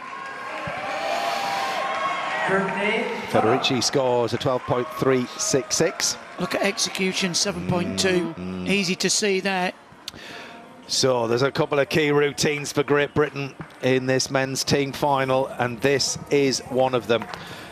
Courtney Tulloch on parallel bars, hoping to help Great Britain retain the Team European title. They've come here to defend. Come on, Courtney.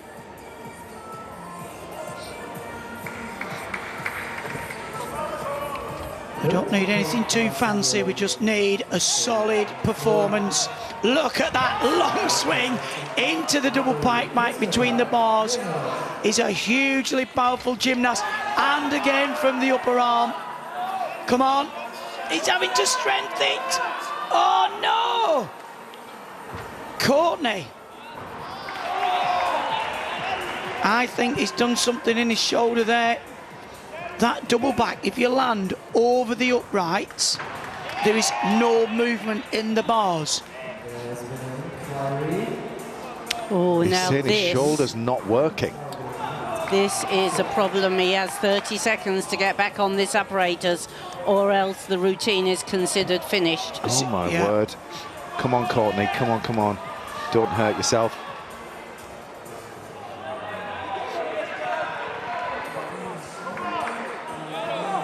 Come on. Oh, and he's struggling a bit there. I don't know what he's done, but not the same height in the double front.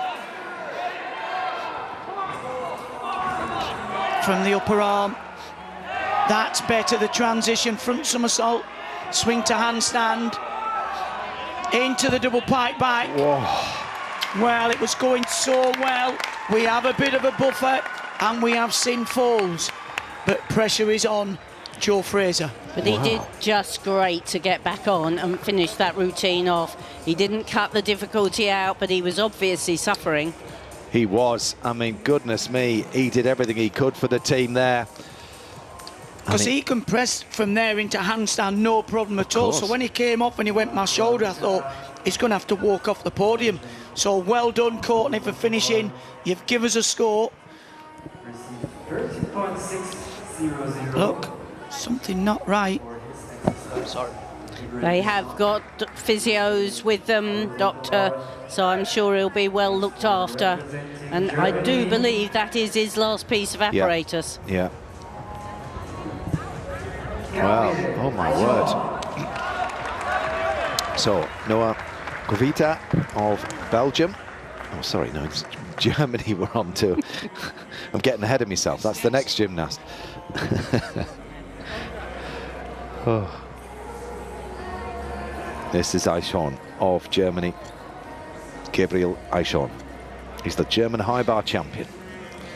And he shows us with a very good squat dislocation. We were impressed with his parallel bars. Oh, the Kachev with full twist. It was a bit wonky out of it, but he recovered really well.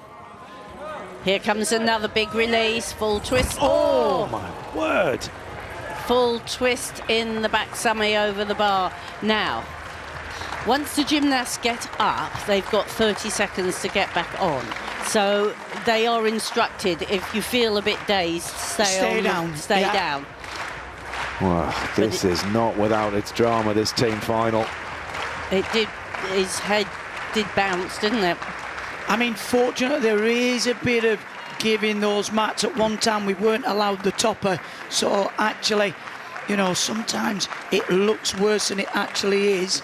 I know that sounds a daft thing to say, but yeah, you know, the gymnasts are used to this, but looks like somebody's going on to the let's podium. go check he's okay. Sure. Is he going to continue?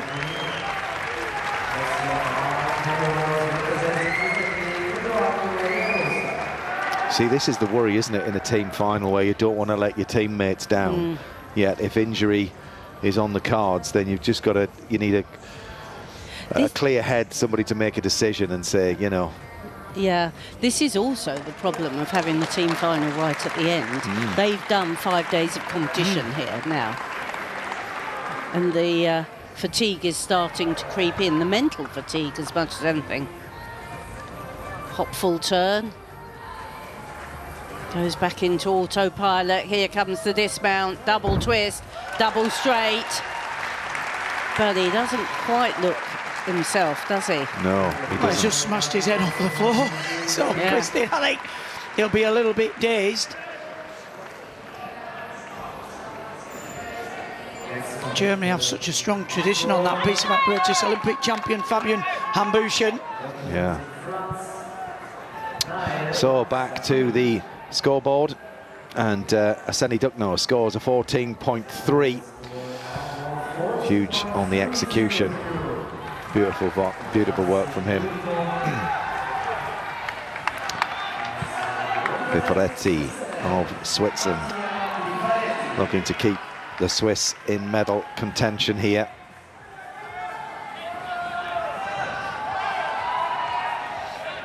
Powerful approach, expect something big. Oh, that's long, the 2.5 twist from the Sukahara. They've definitely built on the difficulty from the first vault. Efficient in the air as well, it'll score well.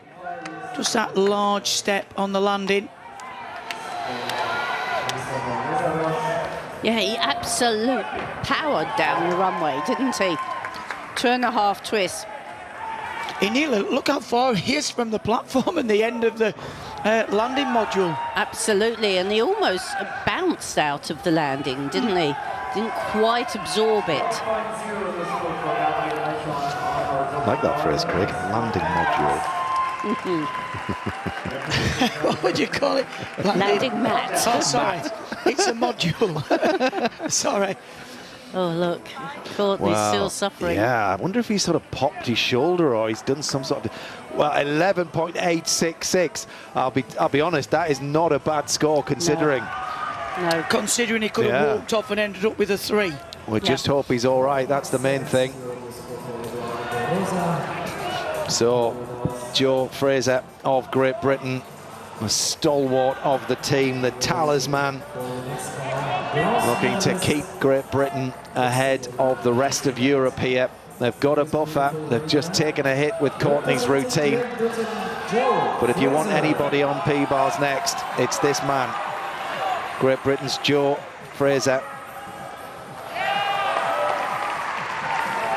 Took a bronze on this piece yesterday.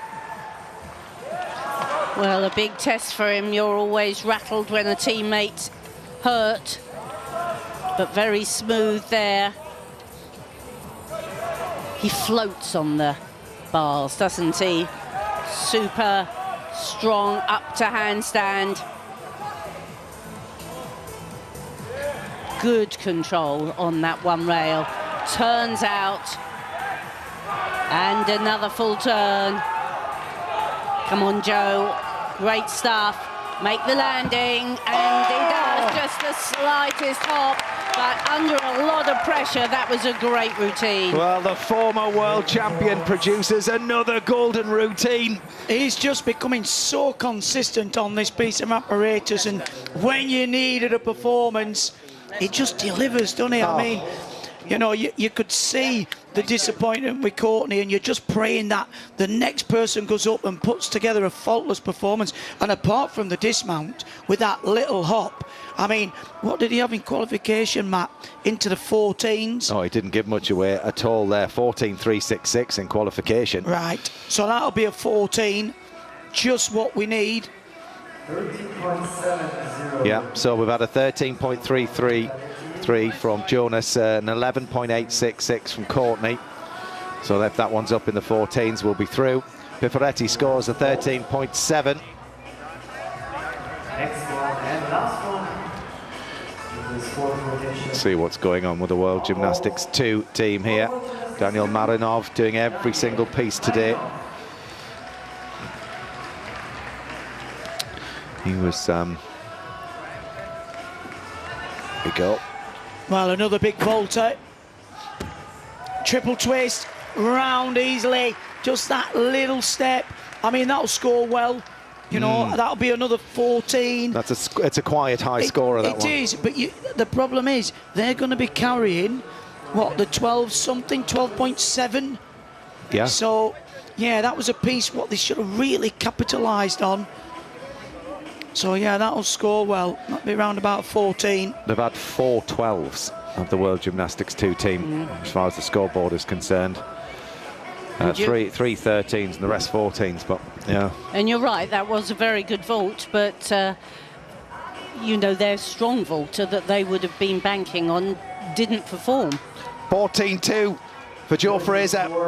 It's a big score. High bar next for the British lads, and then floor. Just 2 to go. Well, I've been expecting a little mistake from the British team, and if that's it, I think we can handle it. Well, it's not without its drama. I said before, this team final, there's big deductions all over the shop here in ways we weren't really expecting, but that is the magic of the team final, when you've got 3 up and 3 to count. I do like the format because then it's not a foregone conclusion. Marinov, a 14.466. It is a quiet, big score for the Russian gymnast competing for the World Gymnastics 2 team, who are closing the gap on Great Britain. 2.5 marks in it now. We expected the climb back. There's 2 pieces to go. That's okay. It's going to be close. It is going to be very close. I did think they'd bring a couple of marks back, so we matched a 4 from a fall. Well, they've got vault out the way as well. And they have to get through parallel bars and high bar as well. High bar, yeah. You know, high bar is a very risky piece of apparatus. They throw some hugely difficult stuff, and the same for Great Britain. Yeah. So, you know, it's not a foregone conclusion. There's a lot at stake yet. Yeah, the risky pieces. And Switzerland are only a mark behind World Gymnastics 2. They've got a nice buffer from France, so they did quite well. They really capitalised with those vaults. Interesting that Switzerland, with their much lesser difficulty, are still creeping in there all the time. Well, I think what they're doing is they hope for the top teams maybe to crumble under a bit of pressure. Noah Kuavita of Belgium, chance to look at his high bar. This guy is really exciting. I'm surprised he didn't make the high bar final, because he just does fly this piece of apparatus. Look at the height there, the full twisting Kovacs. And again, a layout.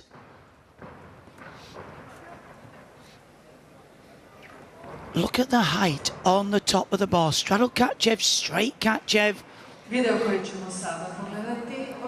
This gymnast spends nearly as much time off the bar as he does it, and that's the best squat dislocate full turn I have seen of the championships. Right into the handstand. There, the half turn. He's got this really impressive dismount if he does it. He has the triple pike back somersault.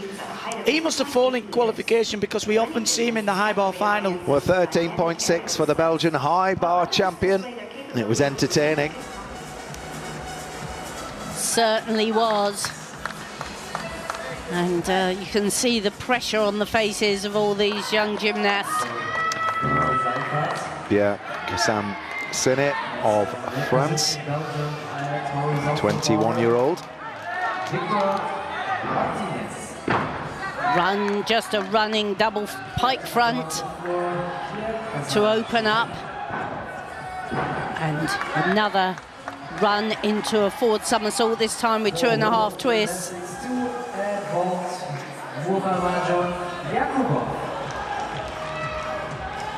Lifts well into a beautiful straight handstand shape.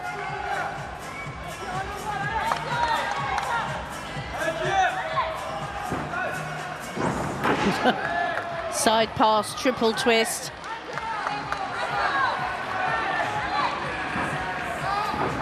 Two and a half straight front. That combination favoured by a lot of gymnastics gives you the possibility of quite a good landing. For me, his legs just look a little bit bent most of the time, particularly on the twisting movements. And that means the judges will deduct a bit, but here comes the big final tumble, double pike. A lot of gymnasts have had problem landing those double pike dismounts. A 12.833 for the Frenchman.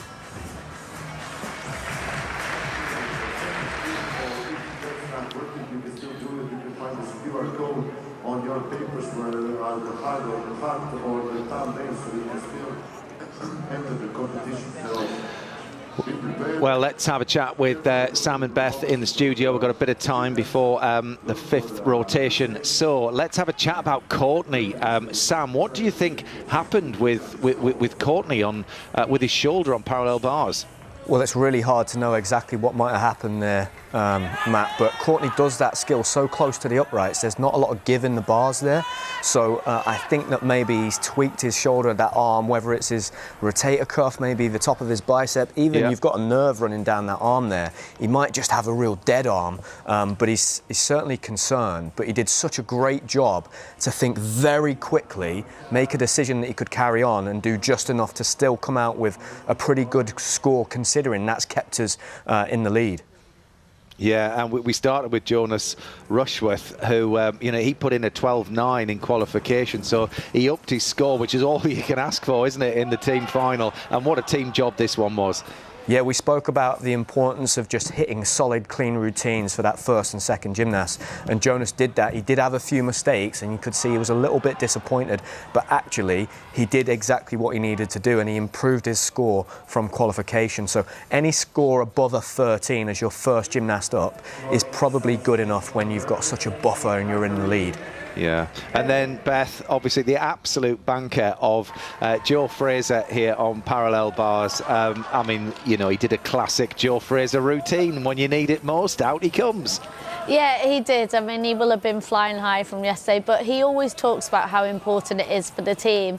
And this was a huge score for the team. Going out, doing a really clean routine, really technical, got the difficulty, but matched it with the execution. And I was laughing with Sam now, when you're watching those landings, you're almost a bit gutted when they don't stick it, because you're like, oh, there's the 0.1. But that routine was brilliant and exactly what the team needed. And like Sam said, for Courtney and Jonas, they will be slightly disappointed, but actually they've done what we needed and just got that team score there. Well, Jonas is first up on high bar. You can see him here just preparing himself. There's a buffer now of 2.6 marks ahead of World Gymnastics 2 with 2 pieces to go, Sam.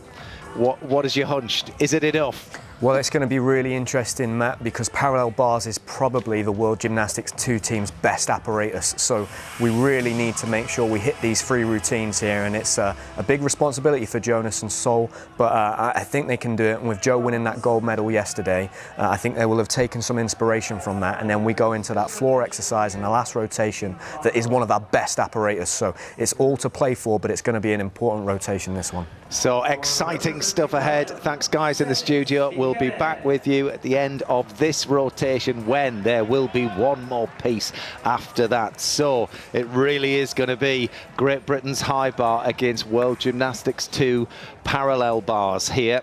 And just a reminder, 3 gymnasts go, all scores count. And the first up for the World Gymnastics 2 team, a Russian gymnast on parallel bars, is Saveli Siedin. He's had a couple of big hits in this team final, big deductions, so looking to put everything right here for his World Gymnastics 2 team.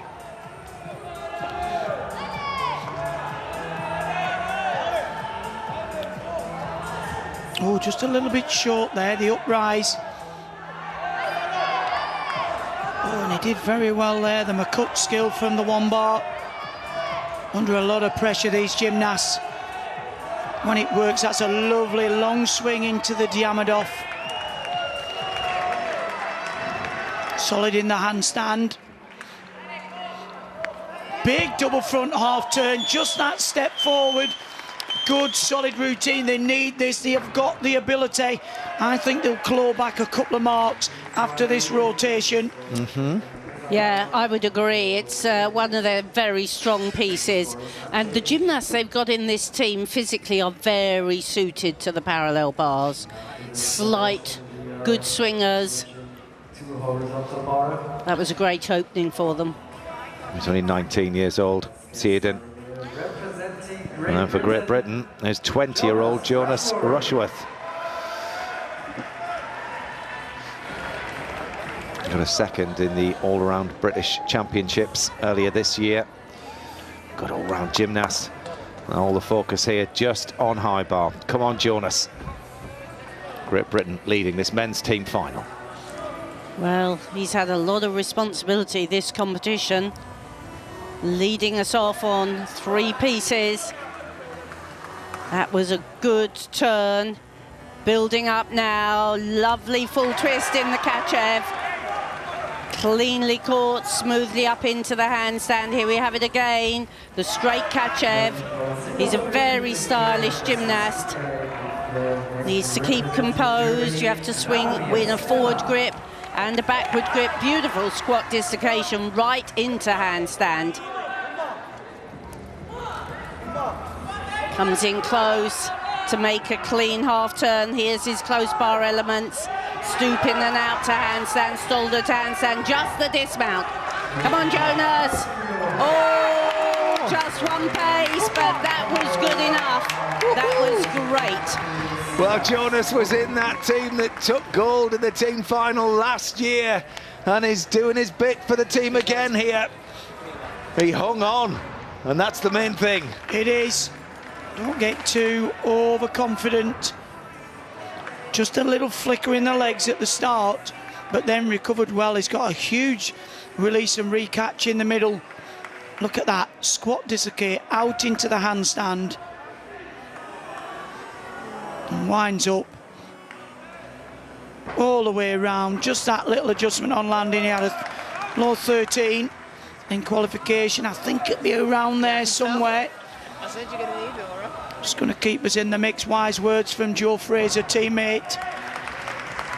13.966 for Seardon Savelli.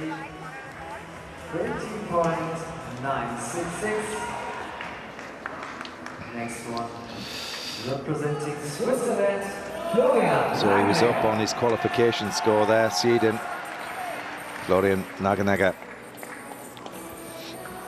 up next for Switzerland. Switzerland behind Italy.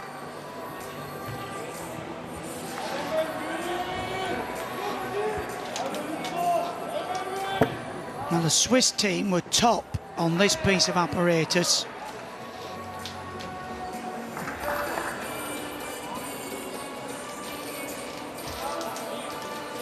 Works the bars well, flows fluently into the handstand.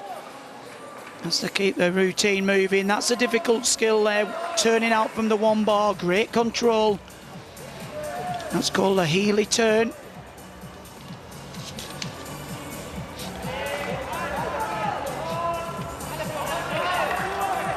Eight most difficult skills before the dismount. Double front. Oh, and just that little adjustment on landing, but a good start for the Swiss. That's what they need. Well, these closing stages of the team final are so important. Rotations 5 and 6 is where things all get sorted out. And very smooth. It's their big piece, really. Switzerland, parallel bars. Great tradition. Ooh. It was very close, that stuck landing.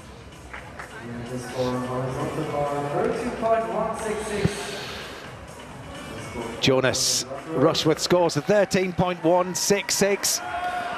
Every 10th final. It is. Italy, Ares Federici next to go, up on high bar. 24 years old. He scored a 13.133 in qualification.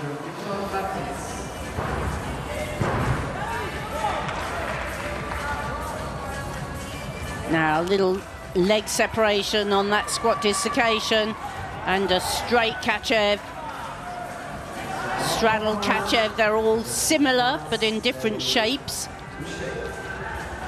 Here's a big swing coming, the full twisting back somersault over the bar.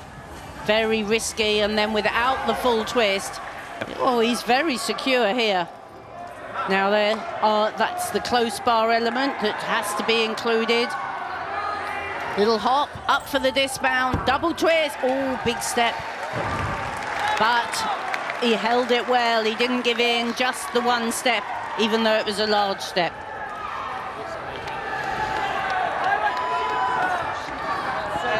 Italy still pushing along with France and Switzerland for that third place spot.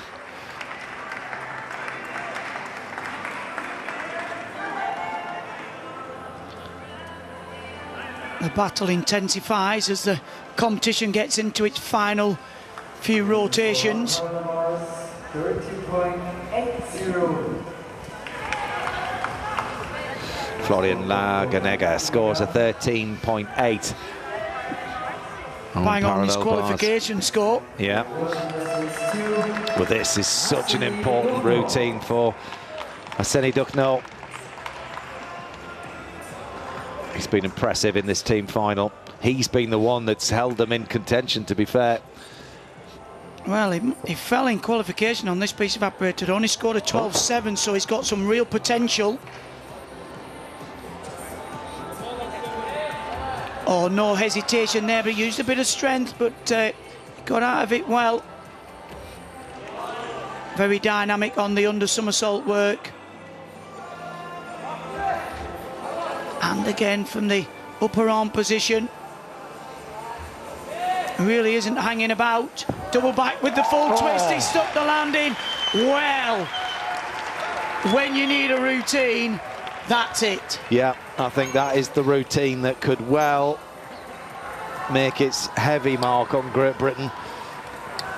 Well, it was certainly a good routine. There were a few little areas where the judges all deduct, but it was packed there being one of them where he really had to planch his shoulders to get up to handstand. But he's very fast, isn't he? He works with speed and energy. Love that dismount. The last two skills up before the dismount aren't really worth much, so he gets a big bonus for that dismount. I mean, Great Britain have a 1.8 lead at the minute, but obviously they've just nailed a good score, and then we'll be on the high bar. 12.966. Yep, absolutely. Well, they're just climbing back, clawing back and clawing back with another piece of apparatus still left to go. Floor for Great Britain and high bar, but for now we're on the 5th rotation, and it's Sol Scott of Great Britain who took a bronze on vault yesterday, did a brilliant vault earlier on in the team final. Needs a big high bar routine here. Come on, Sol. He's obviously swings effortlessly. What can he show us? Oh, huge double front over the bar. We don't see many of those. And the full twist backwards. Gosh, it's full of jeopardy, this routine. Great stolder into the 1.5 pirouette. Endo circle. He's got that natural swing. He's still going. Another 1.5 pirouette. Let's hope he's kept enough for the big dismount. Here we go. Double twist, double straight. Oh, what a fantastic performance. He's definitely a competitor, this lad. What about that? Oh my word, went out to Croatia, smashed it on vault, and he's doing his bit for the team here. Well, if it's every time we needed a good score, that was it. He scored a 12 in qualification, so I'm assuming he must have fallen. So then we'll be around about the 13. So that'll really, really help the team. That was a massive routine. You know, you never know how a young gymnast's going to perform when they get the opportunity on a stage like this. But this young man has absolutely risen to the challenge. Well, that was just so enjoyable, wasn't it, that routine? It had the lot. 14.166 for Arseny Duckno. Well, he's improved by 1.4 from his qualification, but I'll tell you something, that's a great response from the British lads. 100%. Piforetti now of Switzerland.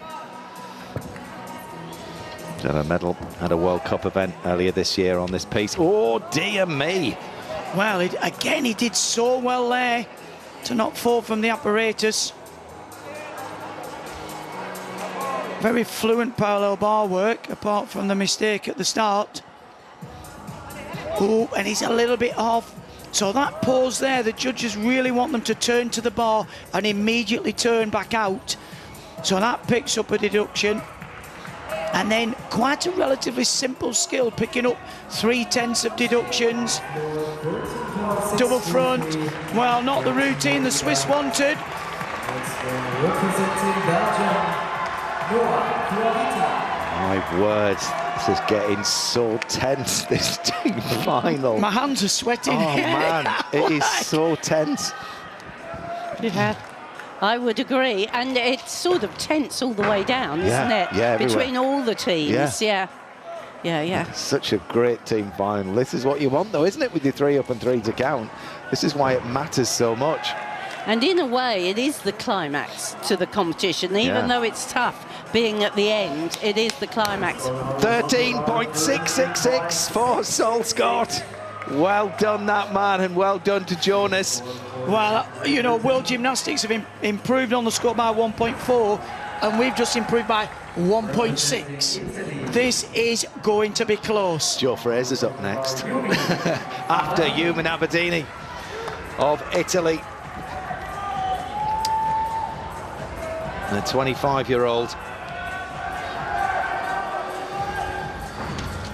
Italians in 5th to overtake France. And a compact gymnast, powerful here. Look, he winds up, changes his swing. Lovely height on the straight somersault over with full twist. And then again, in the tuck position, you can do the 2 different shapes and get bonus for both of them.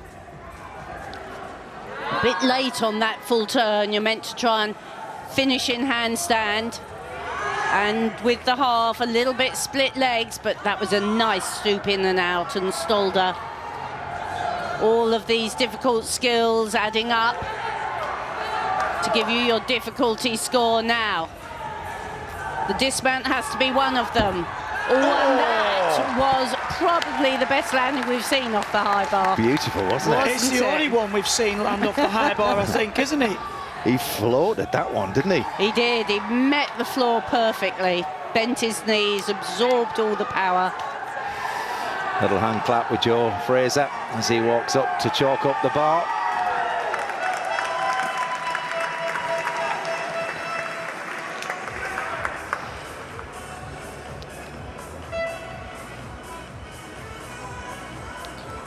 Such an entertaining piece to watch, and look at the height on that dismount, and whoop, absolutely lands it like it was a back away.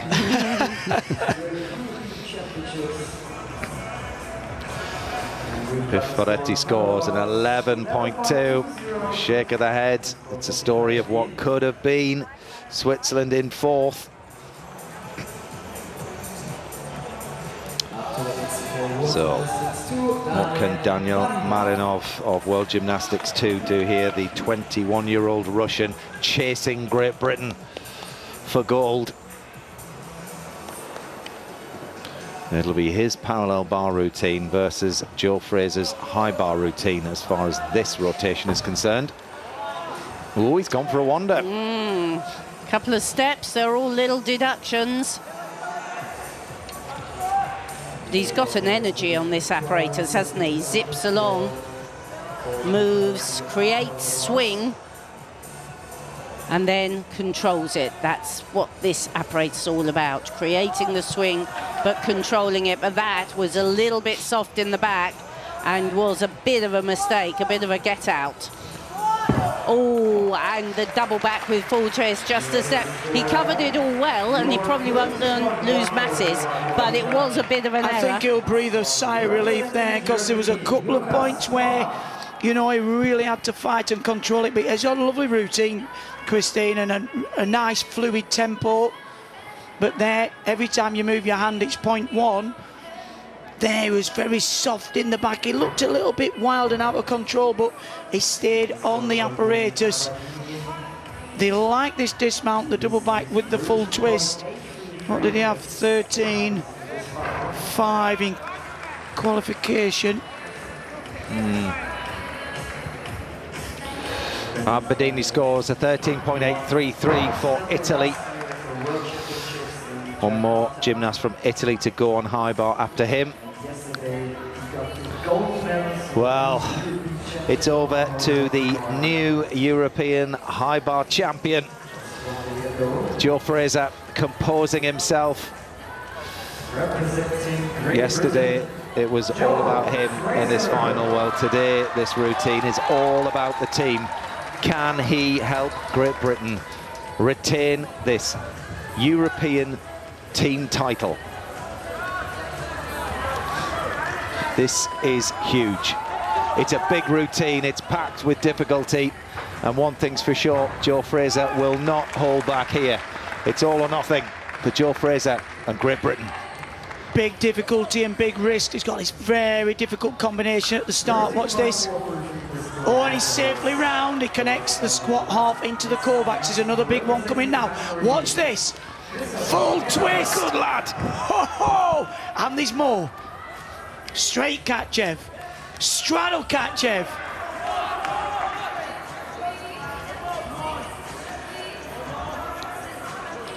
Very original, the full turn around the one arm. Oh no! The full turn came out the wrong way, but not too costly. Still on the bar. Wraps in. Double twisting, double straight. It could have been worse. Not as good as yesterday. However, we're still in the mix. Don't panic. Wow, Joe Fraser had to think quickly there. What a recovery, Chris. Oh, absolutely, and that's Joe's strength, you know. He's not one to, oh, it went the wrong way, I'll give up at this stage. He's an absolute fighter. And actually, he caught those releases quite on bent arms. He made sure, and that will be a bit of a deduction because it was nowhere near handstand. But he recovered well. Look at the reaction from the teammates. Just a little step. Well, this is the thing with everybody knows each routine inside out. They're with each other all the way. And Joe looks disappointed, but mate, honestly, to get through that and put in a dismount, phenomenal. 14.066 for Marinov. A bit of a lucky score for me. I think he's had a bit of a birthday there. That feels generous. Representing Switzerland, Noah Seifert prepares for parallel bars. Took a bronze medal at the Europeans on this piece of apparatus back in 2024. Switzerland are in fourth going into this. Smooth. A little bit soft in the legs though up into that handstand. Super handstand when he gets there, but that element also, a little pace, all these are little deductions when you bend your knees or take an extra pace, but that was well controlled. The top of that super high front summy. Again, another well-paced routine. Not staying too long in the handstands, moving from one element into the next. And that was a nice move up into handstand. He'll pike up the front here, into the double front. Quite a deep landing there, actually.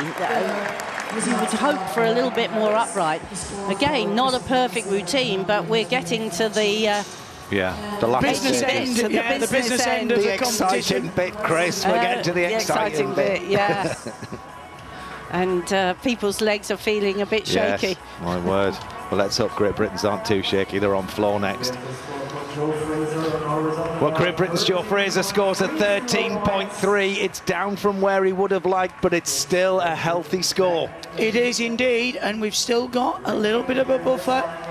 That's all we want. Little Ricardo Villa of Italy.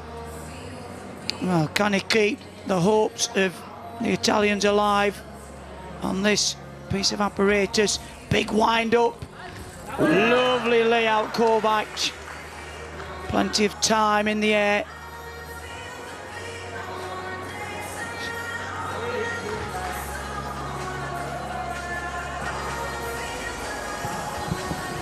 Just changing the position of the shoulders. Squat dislocate very late there with the half turn. That really should hit the handstand. In bar work, the Steinemann swing. Only had one release and catch so far.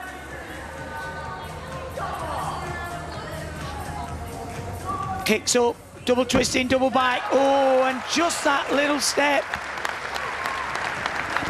Very consistent routine. Italy will be keeping their hopes alive for a team medal. Yeah, but like you were saying, it wasn't packed with difficulty and exciting elements. Well, Great Britain were leading this competition going into this rotation ahead of World Gymnastics 2, made up of the Russian gymnasts, and then Italy were in third, Switzerland fourth, Germany fifth, France sixth, Hungary seventh, and Belgium in eighth. That's a nice view of the dismount. The double twist, a little bit ragged round the legs. And they stay up in medal contention, the Italians.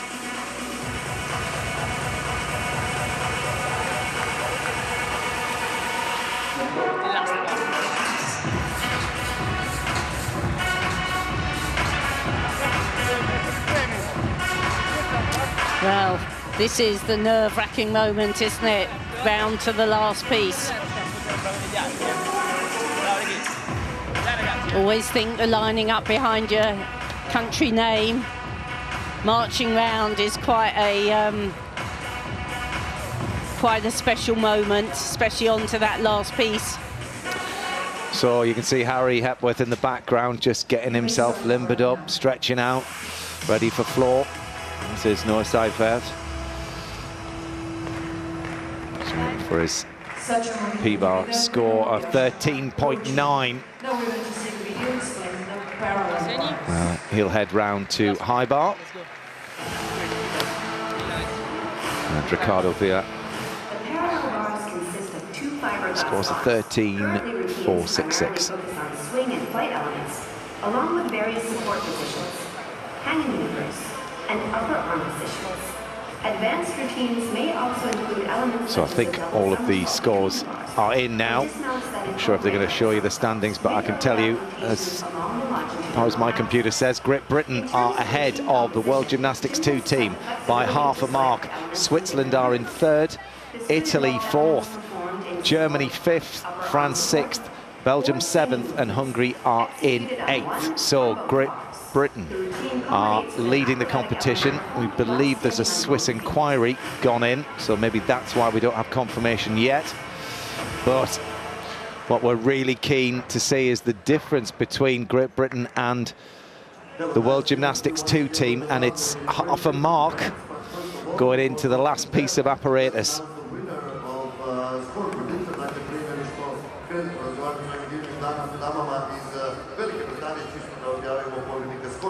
So Great Britain are on, moving to floor now for the last piece of apparatus. You can see who's competing, and let's bring in Sam Alden now to talk us through Jonas Rushworth's routine. What did you make of this as first up? Because the pressure was on, Sam. It really was, and he doesn't have an easy routine, Matt. He does the Lukin skill, which is one of the hardest skills on high bar. It's rated a G, but he did a really great job, and you could see the team kind of watching very closely to the dismount. He did enough. He managed to get it round to his feet, just took a step. He did again what we asked him to do. You can see Joe's reaction there and Harry.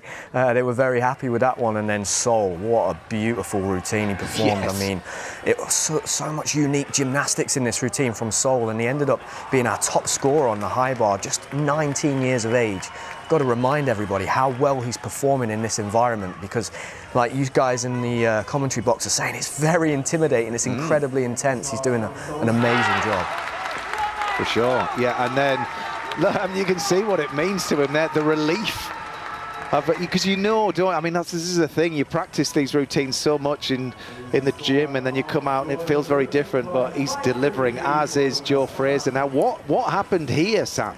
So those in-bar elements where you squat your feet through your hands, Matt, they're so tricky, and if you come out just a bit early, you shoot it, and you can see the guys reacting there because it's such a classic mistake. But he does well, he keeps his composure, again puts the dismount on his feet, and because Joe is so strong on high bar, he comes out there with a 13.366, which keeps us right there. You know, my expectations were, I said to Beth, I can see the World Gymnastics 2 team clawing back 2 marks in this rotation.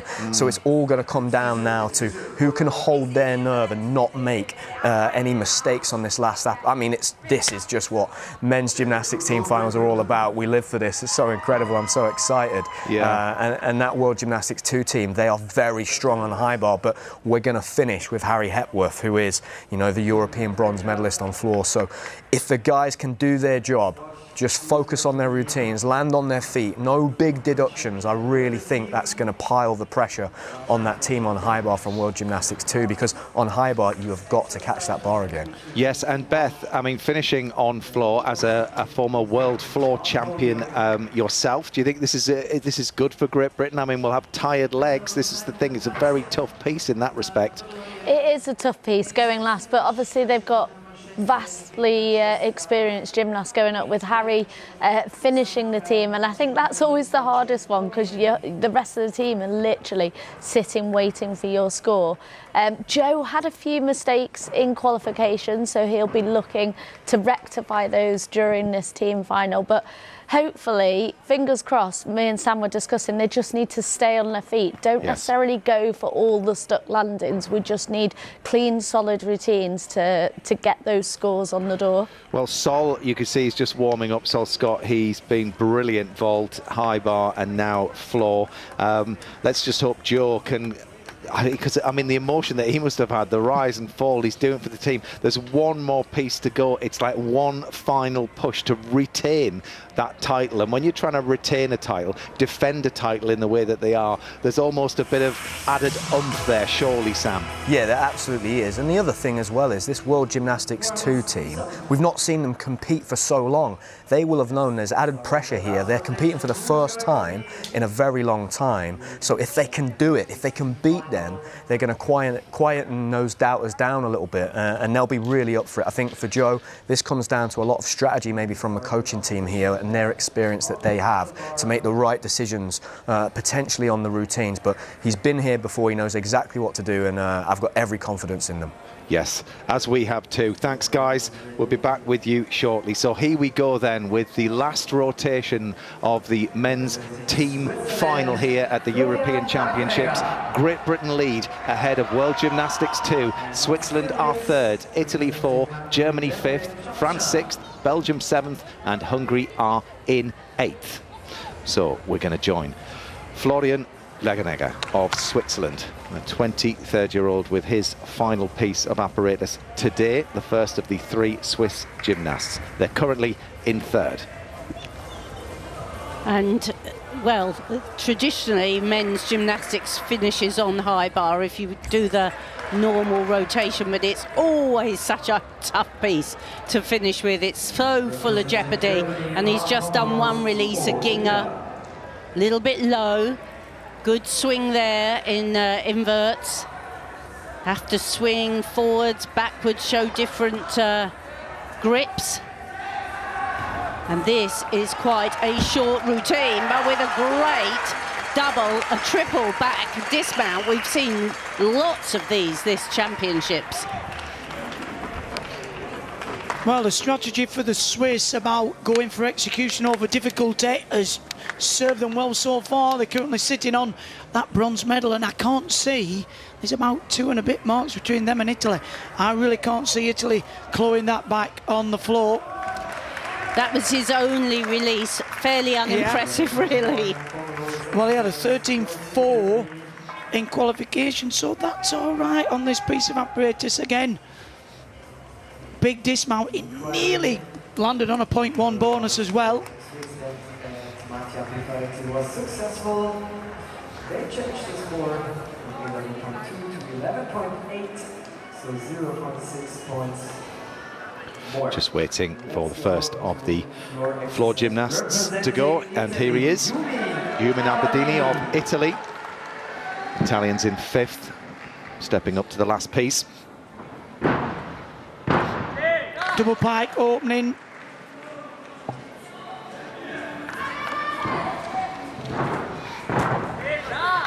Two and a half again. Really needs to up the somersault like they're linking to gain on that difficulty. Double twist, no problem at all.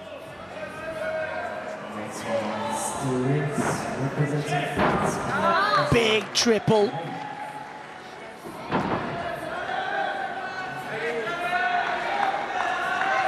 I like to see the flare work on this piece of apparatus. Up into the handstand, back down into the flare.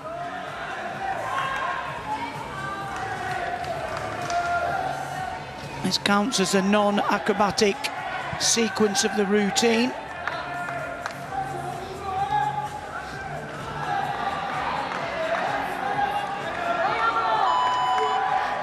Final tumble. Stands up. Ooh. The half in, half out to finish. He won't get the 0.1 bonus, but he's through. Clean routine. Pressure goes back across the arena to high bar in Switzerland. It's like a tennis match from one side to the other. And of course, because in the arena the scores are all up for everybody to see, the gymnasts are completely aware of what they need. I mean, often in competition, you're not aware. It's only at these very big championships you are. And there's the half in, double front, half out. And Great Britain are literally going toe-to-toe here with the World Gymnastics 2 team, the Russian gymnasts. It's Great Britain's floor up against World Gymnastics 2's high bar. Naganaga scores a 13.266. So every 10th crucial here for these Russian gymnasts in the World Gymnastics 2 team.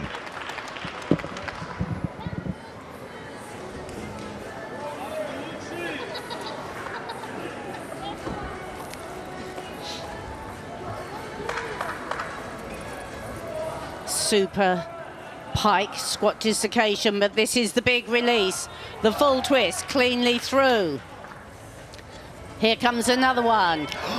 In the tuck position, it was a little bit bent armed on the catch, but that was good. The full turn right into handstand, and this, the super close bar work. Everybody has to include something of this sort. So he's cleanly through. If he can dismount as well, he can. Double twisting, double straight. Very good opening routine. That's a challenge, isn't it? It is indeed. So bear in mind, there was just half a mark in it between the World Gymnastics 2 team and Great Britain. There's 6 routines. 3 from the World Gymnastics 2 team, 3 from Great Britain. Add them together, and can Great Britain stay ahead of these Russian gymnasts? Chiara, a beautiful girl, has your It's going to be prizes. very tight, that's for certain. I wonder whether Joe will water down his routine, because he fell on a new tumble. Twice in qualification, so... I just wonder whether he'll make it just a little bit easier to be a bit more secure. Yeah, I mean, they're big decisions to make. They're gambles either way, aren't they? They are, they are. He did triple twisting, double back, which I think is a new tumble for him. Yeah. And that was what he fell on. 13.766 for Aberdeen. Then the other option is, you know, you're going to play safe and you miss out. I mean, I wouldn't like to be making the decisions. Well, this is a huge routine for Saul Scott. Come on, he's been absolutely fantastic. Every routine that he's put in here in Croatia. This is the last one. Saul Scott for Great Britain. Excited to see this routine. Lovely opening tumble. Very tall, stylish gymnast. Straight front, immediate double front, full of difficulty.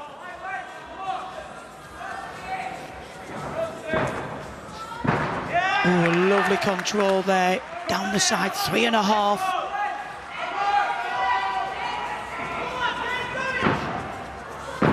Oh, look at that! Double twisting, double mic.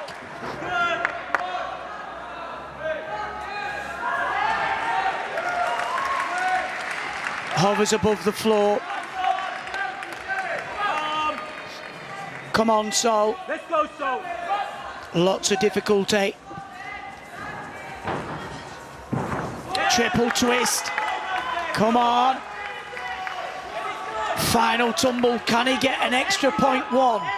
Here we go. Hold your breath. Stands up. Double pike. Oh, and just that little adjustment, but job done for Great Britain. Well, total respect to Saul Scott. 19 years old. He's slotted into this team absolutely seamlessly. And my word, have his scores counted in this team final. What beautiful gymnastics as well. So classy, so just the sort of gymnastics you always want to see. There's the double straight with the twist. He really managed to keep his heels off so that they didn't go out.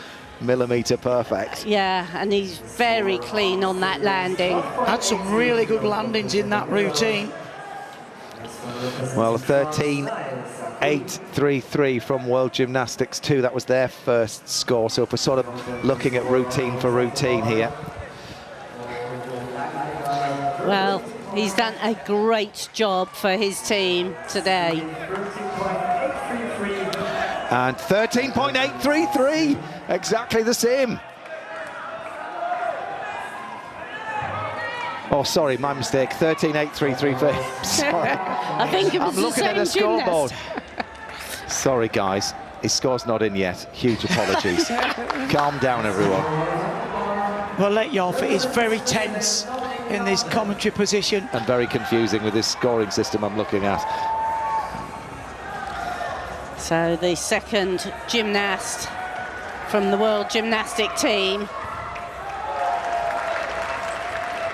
Cleanly with the half turn into a sky-high ginger. Very nicely done. Leisurely swing here. Winding up.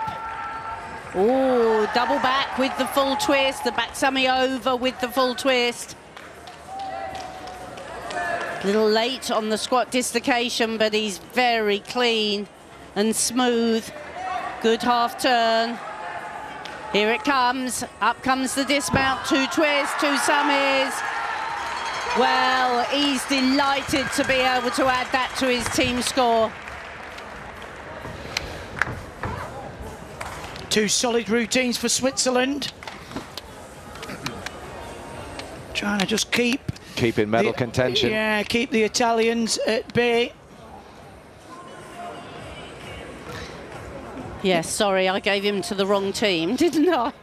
Well, they were the second highest scoring nation on high bar, so it's going to be a strong finish. And see why. Look at the height there.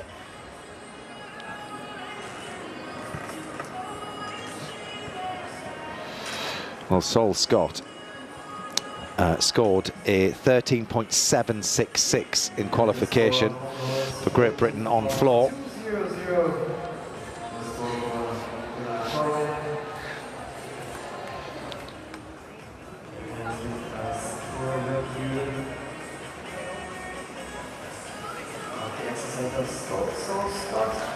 Long wait for this score. Yeah, very long wait. I don't want to rush him. I think he had a 0.1 out the floor, Chris. Do you know when they reran that 3.5, I just wondered whether his feet weren't completely round, because then he does a triple. Yeah. So I just want, I don't know, but he did it down here, didn't he? Yeah. So they could well be deliberating on the D score. Maybe I don't. That's the only thing I could think that there was. So sport is not official yet, so let's get started with the next. Representing Italy. Well, they're moving on. The Italian, the next gymnast. Well, a score has come up of 13.166. So I think that must be what we're settling on. 13.166 for Sol Scott of Great Britain. Oh, big opening tumble, 2.5, double front.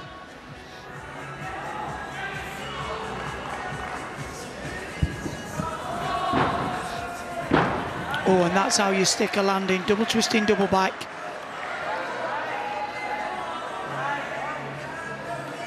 Italians have had some fantastic floor workers of the past. Nicola Bartolini. That jump to full turn to support. That's an option instead of doing a balance in the corner. And gymnasts have to show this artistic work rather than just stepping. Oh, and that's a big one. Full twist, 2.5.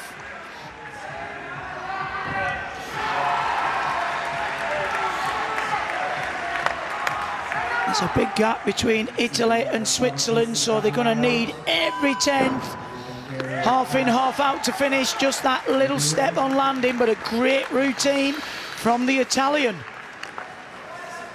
Finishing strongly. Great pace for them, floor. They qualified with the third highest team score on floor of all of the countries performing here. And that was a routine, lots of energy. The exercise also started under review. They will check if he stepped out of line or not. He's enjoying his time.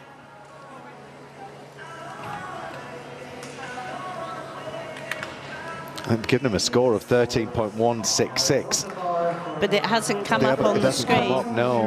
Whether there's an inquiry. 13.2 for the first of the Swiss gymnasts on the last piece of apparatus.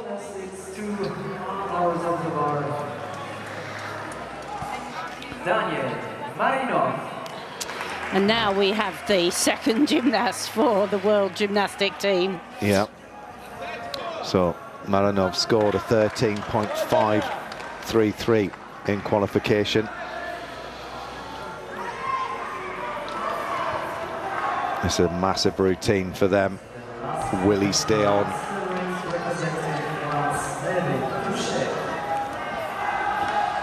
Winding up forwards, this will be a big front somersault. Oh, and that is a big deduction. He caught, but he really had to muscle out of it.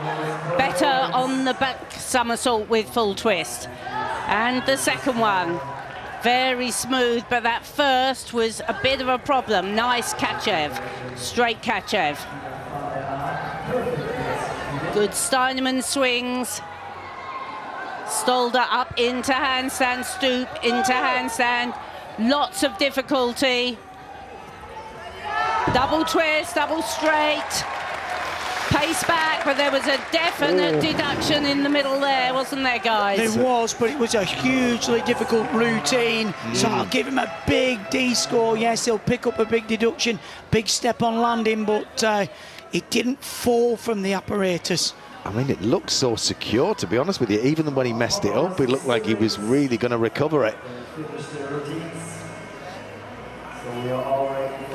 I thought he got a little bit lost on the dismount, actually, and he caught with a bit of a jolt through the spine. You've really got to absorb the landing. You're coming from a huge height. 13.166 for Sol Scott, so that's official.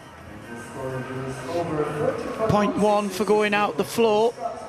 Oh, it didn't look like his heel went down, did it? No, and I feel like, considering he got 13.7 in qualification, yeah. 7.66, I feel that was a bit harsh. Yes, I would agree.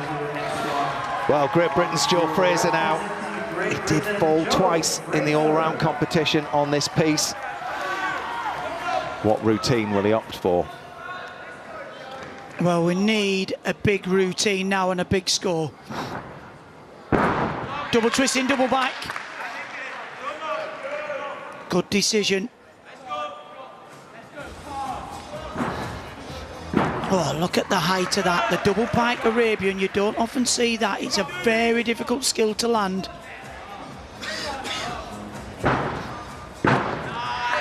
Beautiful double front down the side. I like that jump full turn to front support. Look at this circle above the floor.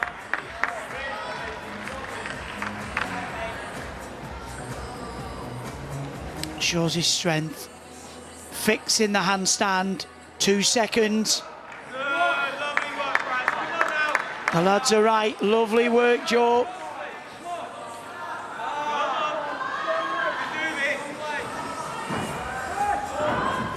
Two and a half straight front. That's what he slipped on in qualification. Last tumble. Come on, Joe. Come on. Double front. Yes! Sticks the landing. Well done, that man.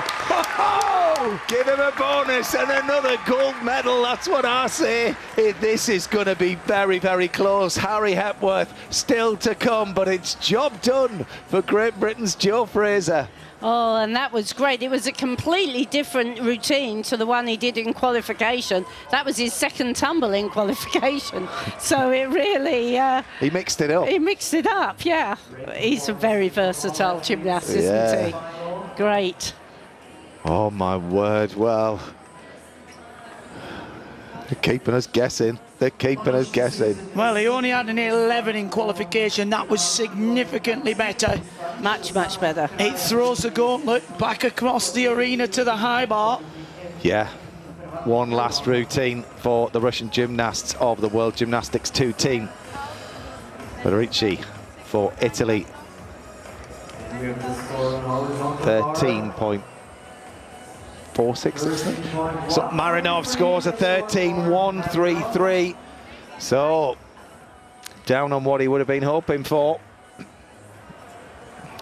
Noah Seifert of Switzerland. Can he keep them on the podium?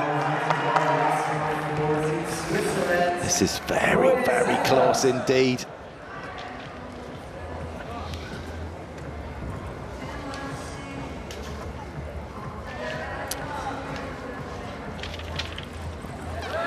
That was lovely swinging. Good half turn into the full twisting double back. The Kovacs cleanly out. The popular close bar elements. It's got a nice pace and rhythm, this routine. And the big triple back dismount, just a one pace. That was a super routine. The cowbells are clanging. Well, I think they've done enough to hold off the Italians, and you can see what it means to them. Qualified in second place for this team final. And just when he was needed, pops that big triple.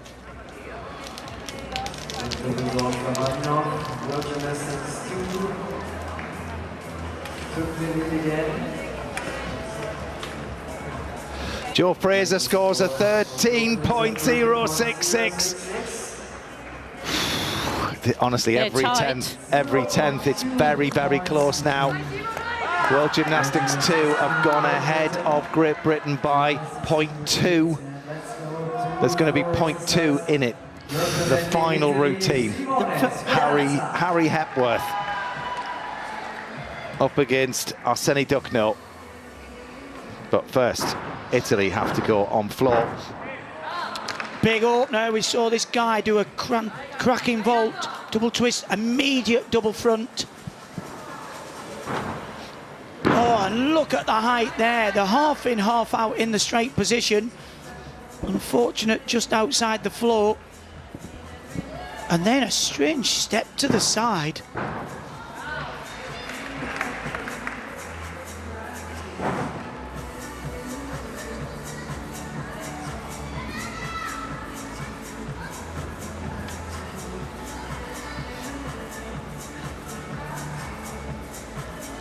Wide arm, lift to handstand, head as close to the floor as possible.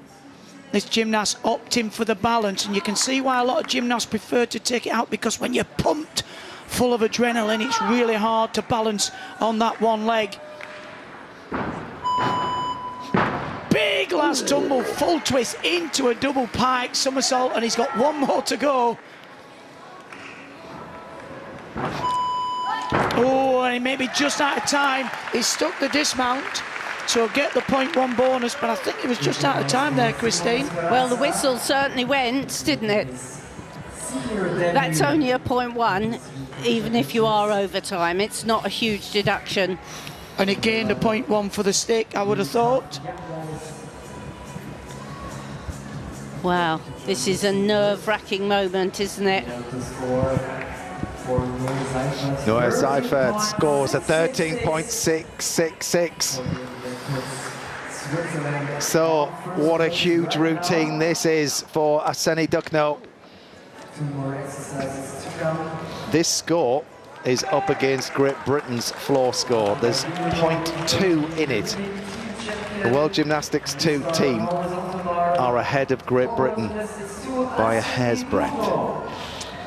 Oh, and this young gymnast has got a lot of pressure here on his shoulders. Look, you can see the swing change. Here comes the full twist. That was a great catch. And a second one, little bit closer.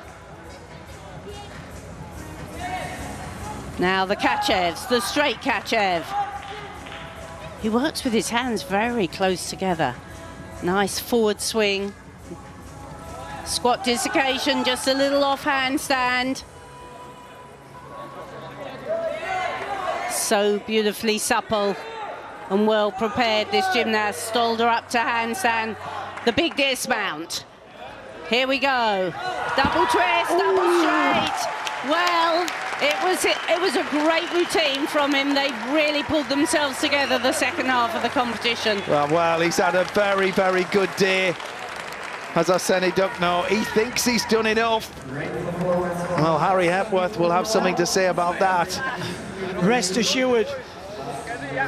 Well, he put everything in, but Christine, there were a few little bits in between, a little bit close on one of the catches. I think it was the second. Yeah. If we can see it, but he's got great height, but that is a bit close, and he caught on a downward swing. The squat half. Great positioning handstand. It has to really stay, I feel, under the 14 for Great Britain to have a chance to claw it back on the floor. And Harry needs the routine of his life here. He certainly does. He scored a 14.333 in qualification, did Harry. 13.433 for Italy. So Harry's going to go before Duckno's score is in. So just go for it, Harry. That's all you can do, mate. Great Britain here looking to retain and defend the team title in Zagreb in Croatia. It's down to Harry Hepworth's floor. Double twisting, double straight. He needs the routine of his life for a gold medal. Oh, lovely control, double twist, double front. It is a hugely difficult routine. 3.5.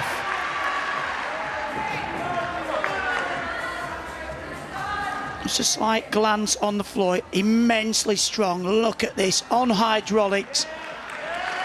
Straight leg, top planche.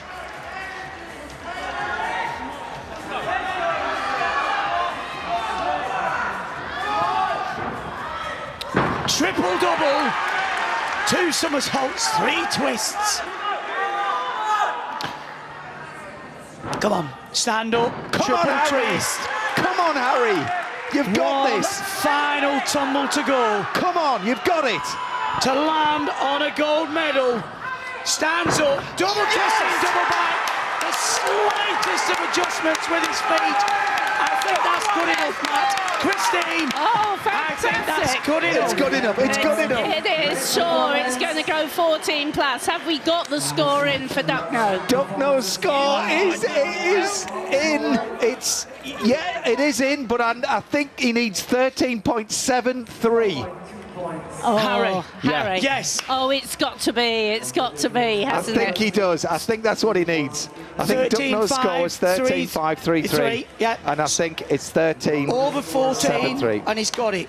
Over 14. This is it. This is the moment. They came here to defend the title.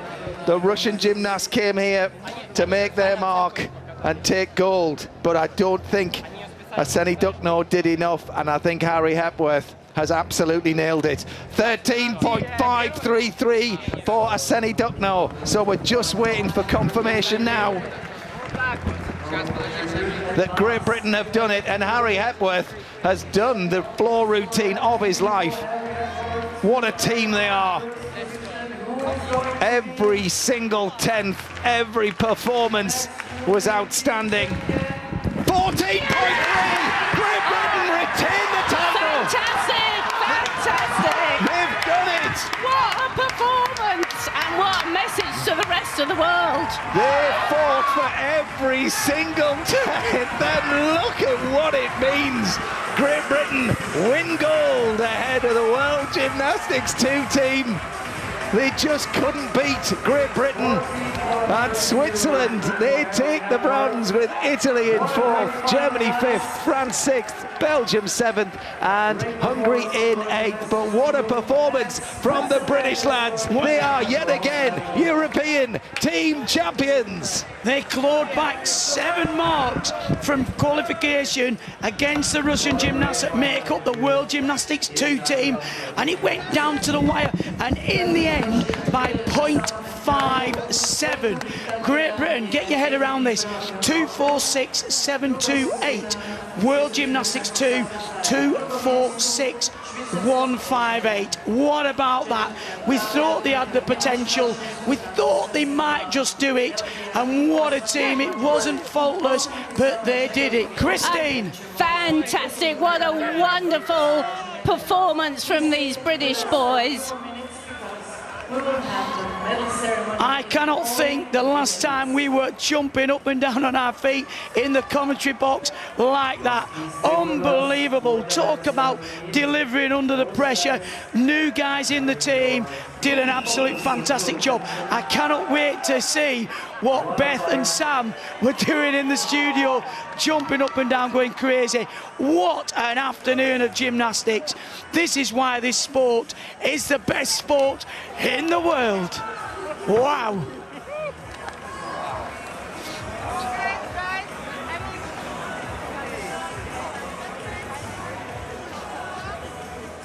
So that's it. Great Britain first, World Gymnastics Team 2. Switzerland number 3, Italy in 4th, Germany 5th, France 6th, Belgium 7, Hungary 8th. What about that? Back to you guys in the studio. I can barely speak. I absolutely loved that. What a team final. We knew it was going to be good. We knew it was potentially going to be close. But, I mean, it was literally routine for routine all the way around, Beth. Yeah, I mean, especially that last round, that last rotation, we were literally comparing every single score. Yeah. And watching that final floor routine, we knew what WG2 had scored, so we knew exactly what Harry had to get. And we were kind of celebrating before he'd finished. The thing is, it's so hard to pick out, you know, best performances because everybody stepped up. I mean, Saul Scott, as his first sort of experience in that cauldron It's a cauldron. Just incredible, Matt. I mean, it's 19 years of age. There's nothing that prepares you for an environment like that, an opportunity like that, a moment like that. And he's been asked to do four apparatus he's been asked to do as a teenager, and he's just absolutely knocked it out the park. I mean, what a final. It had everything. Drama, falls, incredible routines. Just what an advert for how incredible the sport is of gymnastics. Yeah, for sure. And I mean, you know, we were all thinking this morning, is there any way that they can keep in contention and literally in touch with the World Gymnastics 2 team? But, you know, it just wasn't their day, was it, Beth? Yeah, it just shows with our sport, just a couple of mistakes and it can totally flip the results. But then you've also got to give the Great Britain team full credit that, yes, they had a couple of things here and there, but they fought for every single tenth. Where I think it was Jonas on P-bar just had a slight error. He was not fazed about it. He just carried on. So every single score was crucial to that. Yes, and I think it's the response, isn't it? How you react to what's going on. And, you know, for the World Gymnastics 2 team, those Russians, things started going a little bit off the rails, and you could see something, they're getting a bit feisty, a bit het up, and that just forces things sometimes, and there's no flow there. There isn't, and as a team, you can feel the energy of your teammates, you know. So the gymnast there on vault that was clearly really frustrated afterwards, that feeds into your mindset going into the next apparatus. And on the flip of that, the reverse, we were so good on vault. Courtney did a vault that he's probably hardly done since he's been in Croatia. That gives you that positive momentum, and then, you know, I mean, we had our own moments with Courtney obviously on the parallel bars, but I mean, wow, the three gymnasts sticking their dismounts on rings. I think we really came out the blocks just firing, and that probably shocked the team from World Gymnastics too. I'll tell you what is cool is the fact that, you know, Great Britain have retained the title with a different team. It is, and I think we spoke about it earlier. There's only 2 members from last year's team in this team, but it just shows the depth of the British team at the minute. We had a team out at the Commonwealth Games, we've had a team here, and there's still others at home as well. So well, I mean, Jake, the depth. I mean, Luke was sat where you were sitting 2 days ago watching the floor final. I don't want to be those selectors ready for the World Championships. That's going to be a hard selection. And there were so many dynamics going on, Matt. Obviously, these athletes here, they want to be on that World's team, so they're trying to fight for their place and put the best scores out. And I think with Harry today, you know, all week, he's produced these performances where you felt he's got a little bit more in the tank, but today, I mean, he's really come out and probably done the routines he's hoped he'd be able to do the whole week. And we hoped that yesterday that he would come out and he'd be able to produce, and the routines he's done today, some of the best routines I've ever seen him do. I mean, we really needed that as a team, and that, you know, seeing Harry go up and stick his triple back on that rings routine, everybody in the team knows what that means. You could see the momentum shift. I mean, I remember back in 2012, everyone remembers Christian sticking that vault. It just changed. All of a sudden, you've got the momentum, and what a thing to watch. And the pressure that Harry must have felt when he stepped up there. I mean, it's obviously different when you know, with Sol and what have you. He's trying to keep the momentum going. He's there, and then suddenly it falls on your shoulders. You step up, and there's literally one routine between you and your team winning gold medal. And I mean, the way he conducted himself was phenomenal. I mean, and it was probably his best floor routine he's done. He came straight out in the first tumble and stuck his double straight, and each tumble that goes by, us here in the studio and the guys in the commentary box are thinking, come on, just put it on your feet, put it on your feet. But it was just incredible, and when he'd done this small hop there, I think he knew. You could see it in his celebrations, the team knew. But until those scores come through, you really don't know how it's going to end up, and it was so tight going into that final routine from both Arseny Duckno there and Harry, and 2 of the best specialists in the world. Really just going neck to neck. It was just incredible. Well, we can hear from Harry right now. He's talking to David McDade. Let's see what he's got to say. Hi, that's simply incredible. We saw the celebrations at the end. Just tell us what's going through your mind right now. I was so scared before that. I knew I needed to hit an impeccable routine and just get through cleanly, and I did that, and I'm just so happy for the team. Double European champions, you backed up that team medal from last year. We knew that you could make up some points, but that was just incredible. How did you manage it? Well, I've had a pretty rough week, as you guys have seen, but I managed to recuperate myself last night and really dig deep and give it everything today. That team performance, though, where did it come from? just the amount of numbers we put in behind the scenes, you know, we're so close, and to come out here and perform them routines, couldn't be any happier. You've got a mixture of experience and youth. Saul Scott stood out for me, his first senior team final, and boy did he deliver.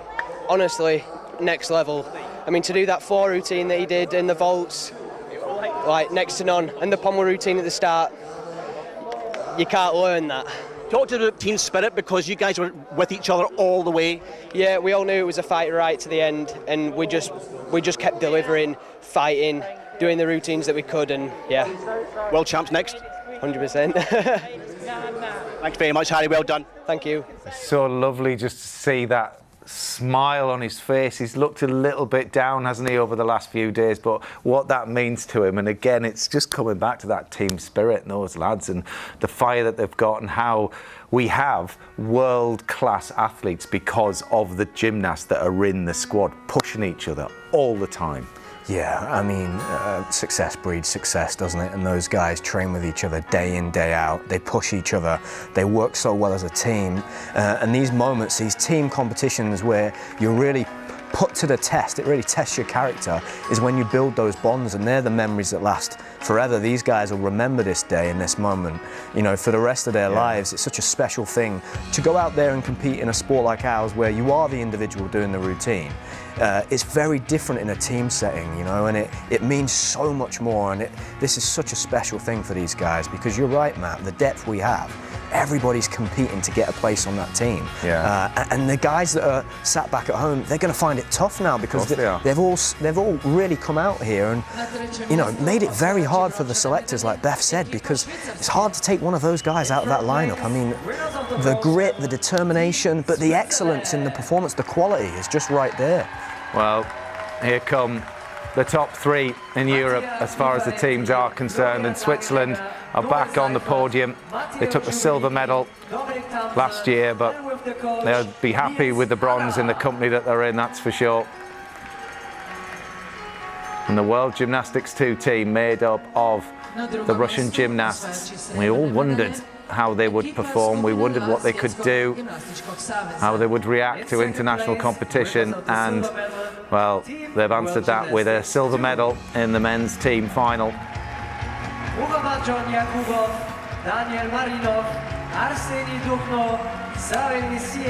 It wasn't without deductions, but they've put a strong message out to the rest of the world. However, they could not be victorious over the British lads today. They came here to defend their title, and each and every one of the British gymnasts played their part in retaining the title of European champions. What a team, what a bunch of champions they are, each and every one of them.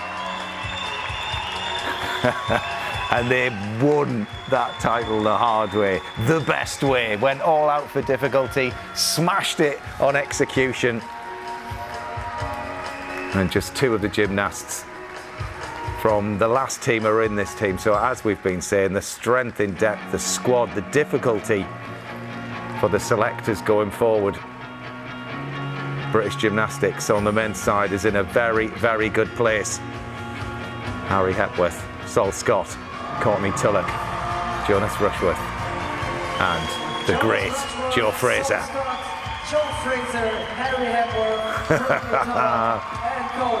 Get the Union flags flying high.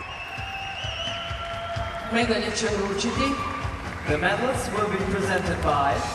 So a 5th medal for the men at these championships. Quite a few of them have been hung around the neck of Joe Fraser, but there's another to add to the collection. And what a floor routine Harry Hepworth did. What a rings routine he did. Courtney Tulloch hopefully is okay as far as his shoulder is concerned. Just that one little glitch on parallel bars, but my word, he stepped up and completed that routine to get the vital tenths that kept them ahead of the World Gymnastics 2 team. A gutsy performance from Courtney Tulloch. Incredible from Saul Scott. Jonas Rushworth played his part too. Harry Hepworth and Joe Fraser, every ounce the talisman of that team. So Great Britain are once again European team champions of Europe, ahead of the World Gymnastics 2 team who took the silver, and Switzerland take the bronze. But look at that. That's a picture. Huge congratulations to one and all.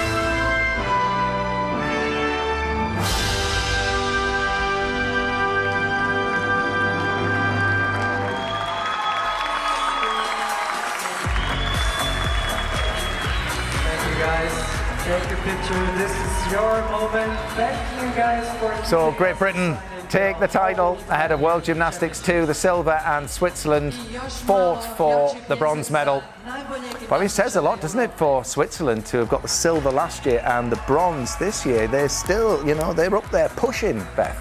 They were, and you could see throughout the competition they were really fighting for every tenth. They had a couple of errors throughout, but I think throughout this whole competition, those top 3 teams, they were not giving up every tenth because they knew how close it was going to be. And that, for me, is what really stood Great Britain on top today. They literally fought for every tenth possible. And yeah, really proud of them. And actually didn't look at the qualification sheet of going, oh, well, no, World Gymnastics 2 is 7 marks ahead, we can't really... They went out to win it right from the outset. Yeah, and they weren't intimidated one bit, and that's the thing about a team final. You just can pull something a little bit extra out of you. I mean, Courtney, maybe if he was doing that parallel bars in an individual event, might have stopped the routine and walked away, but actually when it's the team, no, you've got to keep going. You need that score, and they just fought for every single tenth. And it came down to those tenths. We needed those tenths in the end.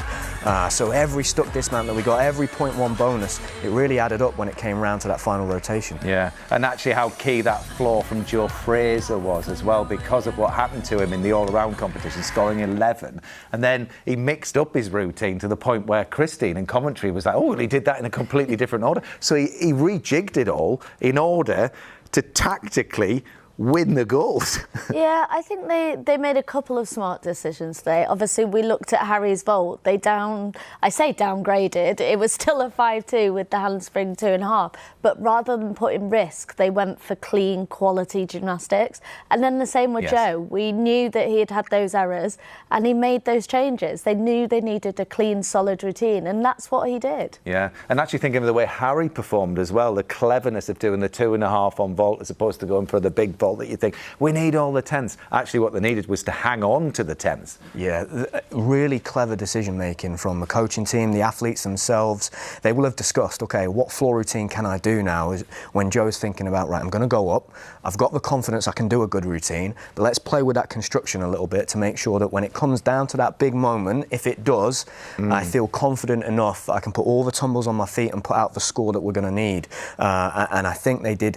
All of the decision making was spot on, because you couldn't make a mistake today, because that World Gymnastics 2 team, their difficulty is so high that even with mistakes they can challenge for that gold medal. So they needed to get everything right, and they did it was perfect. Yeah, and to be able to compete in that fizz as well was, I found it absolutely incredible, because, you know, for the selectors going forward, it's okay having the difficulty, but you need to be, when all that stuff's bubbling and all that stuff's going on around the arena, to actually stand there and go, okay, I can do this. Yeah, and that's the hard bit. You cannot replicate that in the gym. You can do everything you possible to put the gymnasts under pressure, but ultimately, when you're in that environment, under that pressure, it's how the gymnast handles it, and every single one of them is able. 5 medals it is. Thank you, guys. Thoroughly enjoyed it. Your afternoon of sport is continuing here on BBC Two, and it's time for a bit of athletics. The latest Diamond League event is underway in Poland, so